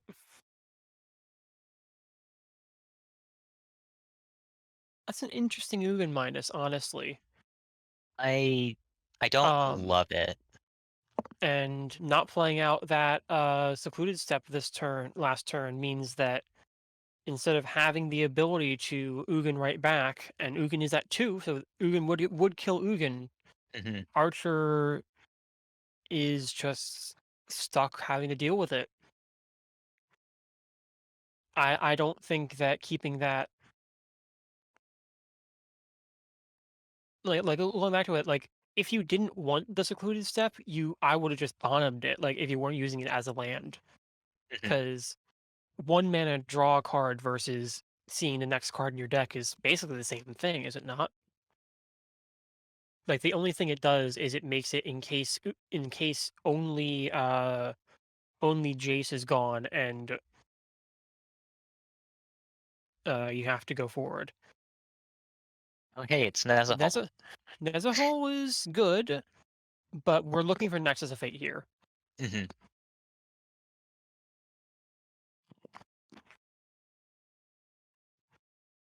Mm. And we may be on the last turns that Archermaster can reasonably turn this game around. They are getting the extra draw with Archer.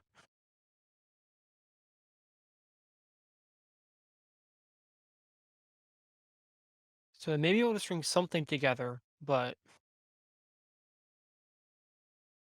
Supreme it has a hand that is going to be very hard to fight through, even if what's currently on board is answered. Oh, and there's Narset. Every time. Yep.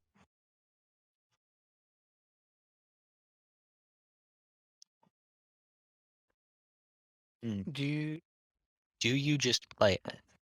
I kind of think you do, Yeah. because save like Sublime Epiphany, you're not really getting too hard heavily punished.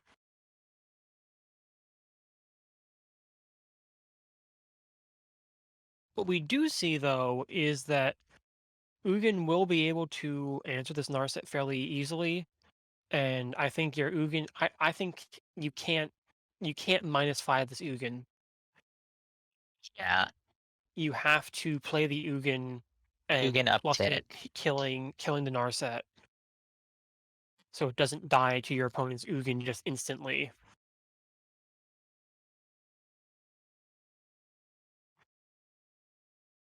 Supreme going for a slightly higher play where uh Growth Spiral could either get Pact Negation or it could get an island, and Pact Negation could be the card below.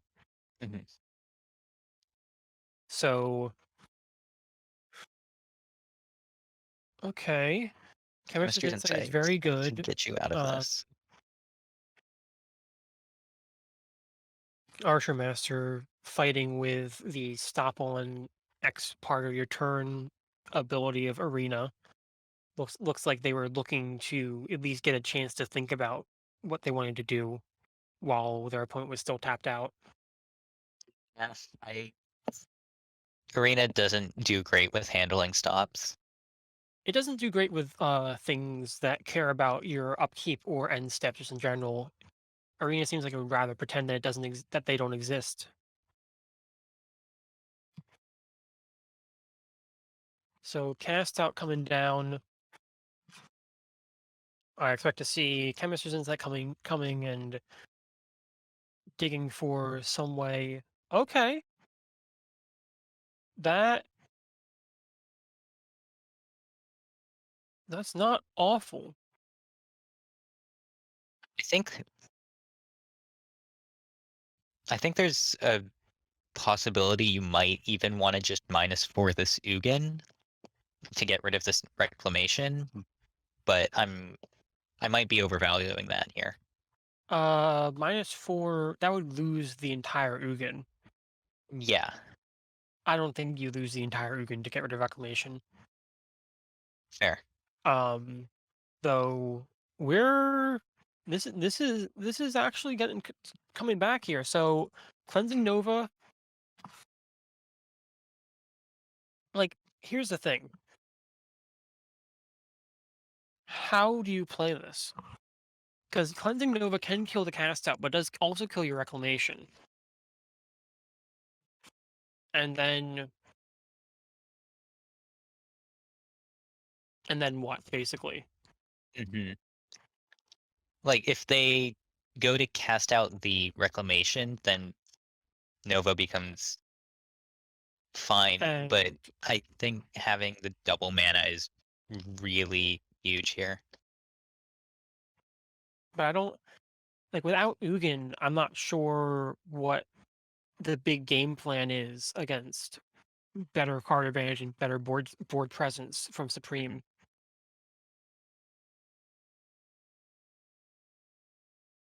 Okay, Uro doing its thing,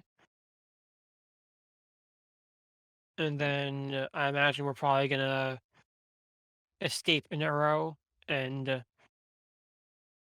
see what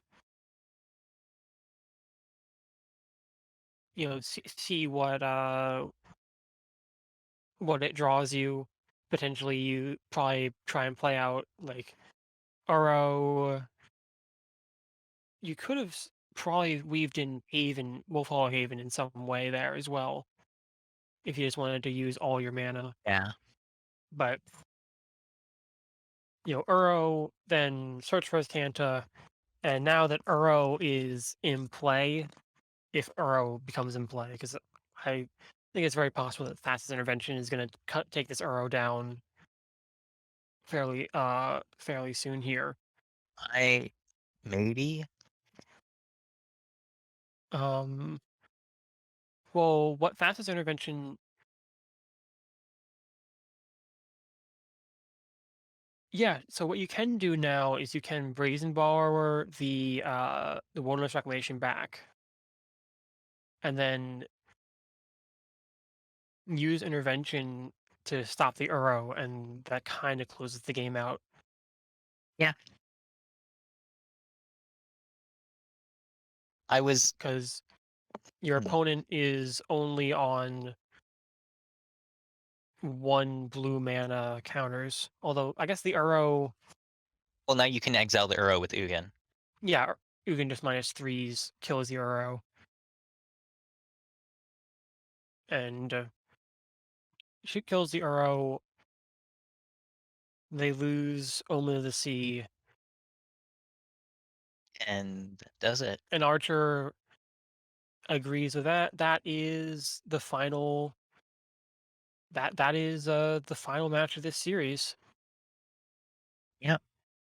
Supreme takes this 3-0.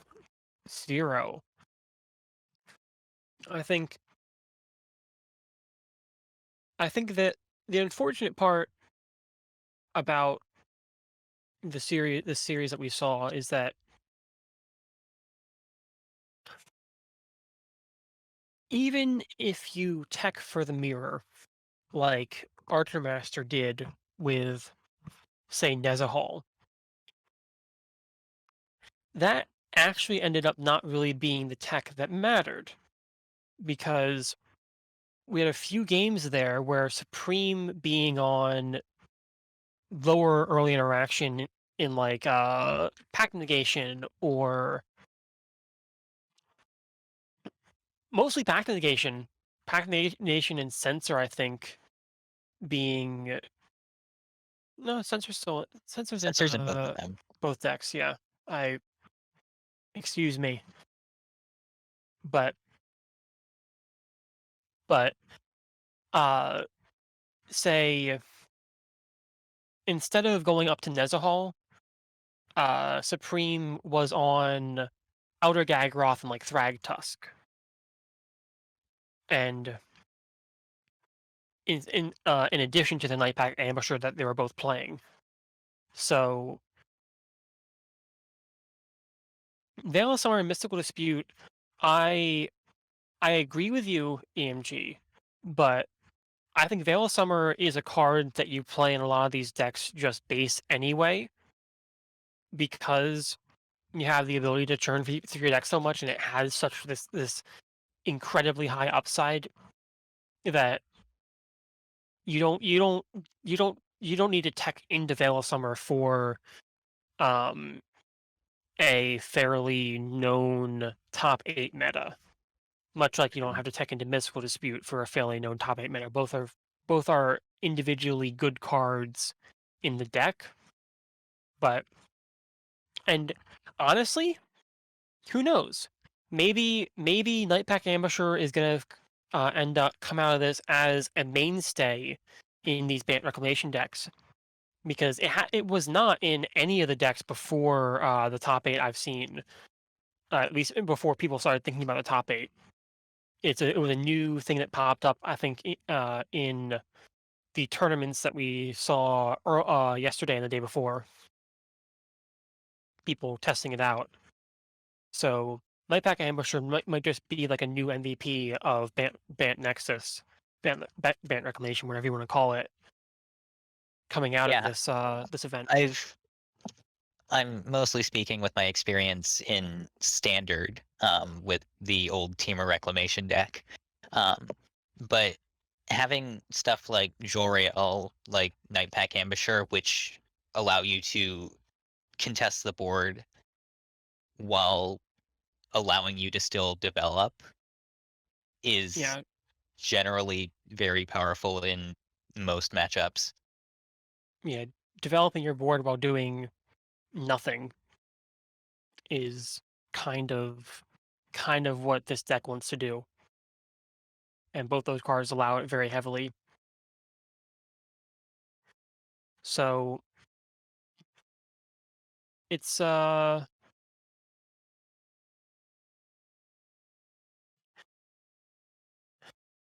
was quite the end of the series. It is definitely a shame that we didn't get to see more of what the people who weren't bringing back Nexus were brought to the table, because they obviously were bringing these decks with the idea that Nexus was going to having some game against Nexus, because that was guaranteed to be at least in 3 of the lists that came in. They're going to face it in Yeah, some way. I it's a bit of a shame we didn't get to see the Esper versus Nexus matchup because I think that one would have been really interesting. I But really wanted to see that. yeah, It's a matchup that I actually, full disclosure, I'm blanking on their name. Brave JRL, who brought Esper, was fairly active in my stream last week, where we sort of worked out the kinks together, even with Supreme and Archermaster and other regulars in the top 8 as well. That you know they worked out the kinks on Esper. We actually had a few practice matches where I was on Bant Nexus and they were on Esper. And in that practice match, I do not believe I won. mm, I know we went to 3, and I know they were very long, very grindy games, but I think game 3 I lost very heavily to Thought Distortion, yep. which is a huge silver bullet that black control decks are allowed to play versus Reclamation. Mhm. You know, And it's yeah, less of a silver bullet versus the decks that we saw today, with the form of Nightpack Ambusher and Elder Dagroth and the like also still being relevant, but it is seriously there. Go. Supreme in chat is specifically calling out the Corset Rec Mirrors when Yeah, and I do think, because it was a lot of that kind of magic. yeah, and you know, the way that the bracket ended up, Brave JRL was in the only match that only round 1 match that didn't have Bant Reclamation in some part of it. And granted, they did know who they were going to be going up against while preparing. That the bracket was fairly obvious because it's a seeded bracket. You know which seed you're going to be playing against in most cases. So I do. They definitely did include enough interaction to stop aggro. But without seeing the game, my guess is that the interaction that they drew was not enough. Uh, was not enough. Although I did hear that they got to game 3, so it would definitely was. My guess is that was a very close match, and I'll leave it there. I'm somewhat disappointed that we didn't get to see Catmoozi on mono red. That's kind of that's kind of their signature deck, and definitely would have had a lot of game against the field. You know, I don't blame them for trying out the new hotness, where they've been building black white taxes for a little while, though. I'm not sure. I'm not sure personally. I like white as an aggro color in Gladiator right now. It doesn't really have enough in my mind. Uh, that's fair. I think I might have gone further into going into like a splash black Rakdos deck if you really wanted the interaction. yeah, that's where I'd go as well. I think red has the potential to just be the outright fastest. Um, and like Embercleave's probably one of, if not the best aggro card you can be playing. Hmm. Black has the hand attack disruption, the best like removal, and there's not too much, but there's a decent amount of recursion with stuff like Gutter Bones. We got Dread Wanderer in the new set. I haven't played with that yet. I haven't either. But there's that. I also think that green. I haven't messed too much with like green aggro, or It is mono green aggro can be really out there, but it's very reliant on whether or not you draw Steel Leaf Champion early, in my experience. mm, that's fair. So, I do want to like, try if some you sort get of. Steel Leaf and like Sorry. Questing Beast, you're in a great spot. But those are kind of your two big haymakers, and the rest are just kind of our support cards, in my experience. Like, because everything else, at least in the low drop slot, not talking about like going up to 5, but in like 4 and lower, is not as easily forced through that as opposed to Steel Leaf and Questing Beast. Yeah, that makes sense. I do want to try some sort of black mold deck. There've been people building it. And there's there's like even within mono red, we've seen a lot of different takes on the deck. Yeah.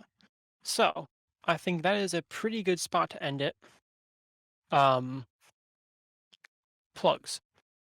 I, as many of you know, stream every day during the week, starting at 3 p.m. or later, Eastern Standard Time, and going for about 5 hours.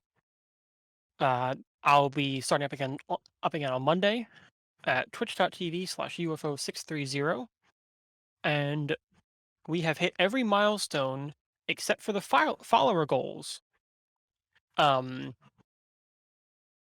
for hitting affiliate. So 10 followers away from hitting affiliate over there, and I'm going to be pushing for that as much as I can. Additionally, we're going to be continuing this top 8 series uh, come the end of the weekly tournaments, uh, where we have the AM tournament or the America tournament weekly on Thursdays at 6 o'clock Pacific Daylight Time, or sorry, not 6 o'clock, 4 o'clock Pacific Daylight Time, or 7 o'clock Eastern Daylight Time, or starting at 11 Global Mountain Time. And then for those of you in the EU regions, we have the EMEA, Europe and Middle East, Africa weekly, running on Fridays. Sorry, Greenwich Mean Time. I've been corrected. Running on Time zones Fridays. are weird. Yes, they are. Starting at 11 Pacific Standard Time, 2 o'clock Eastern Standard Time, or 6 o'clock Global Mountain Time. Sorry, fuck. Greenwich Mean Time. I am. Don't ever try and understand time zones. Eastern Daylight Time versus Eastern Standard Time is a I know I said both. It's technically all just Eastern Daylight Time, because we're still in daylight savings for the next few weeks, if not a month still. Right. I'm still thinking Pronunciation. it's March, but uh, Yeah, no, it's technically not March anymore. Also, Greenwich Mean Time yeah. pronunciation. Anyway, so my horrid pronunciation of UK time zones notwithstanding, there's events happening over uh weekly in the Gladiator Discord, which I believe we have a link to, but if we can get one in chat just for those who might be interested Yeah. and aren't there already. And in addition to the weekly events, we also do a monthly event. I believe the next one that is in the works is probably going to be a release event for Zendikar Rising. Yeah. With We haven't talked much about it, but there's a good chance we'll be doing a release event for Zendikar. getting confirmation that it is happening. Yep. Come okay, so Saturday after Zendikar's release, which is 2 weeks from today, I think, for the event. uh Well, the release is depends on what release you're talking about. I'm Thursday. not sure. If I could get an actual date on that, please, Hmm. because the 26th of September, which is the Saturday after the official paper release of Zendikar, whereas regular Zendikar is out on the 17th. What this means, as opposed to other release tournaments, is that you have more than 2 days to take some time and build a deck that you really think is going to be tournament competitive. We don't want you to be bulking and not have the wild cards for the decks you want to build instantly. Because if you're not like me and buy into a set every time it comes out, you may need a little bit of time to ramp up and get the wild cards and jam some limited. So, anything else to say? Um, we've mentioned the Discord. We have a link in for that. I think that's everything. I didn't get a chance to throw the stream link in the chat. Like I said, I am 10 followers away from affiliate, and that would mean so much to me. Other than that, though, it's great seeing all of you, and I hope to see familiar faces again next time we do a top 8 of either a release event or just top 8 of a tournament. Yeah. See you all around.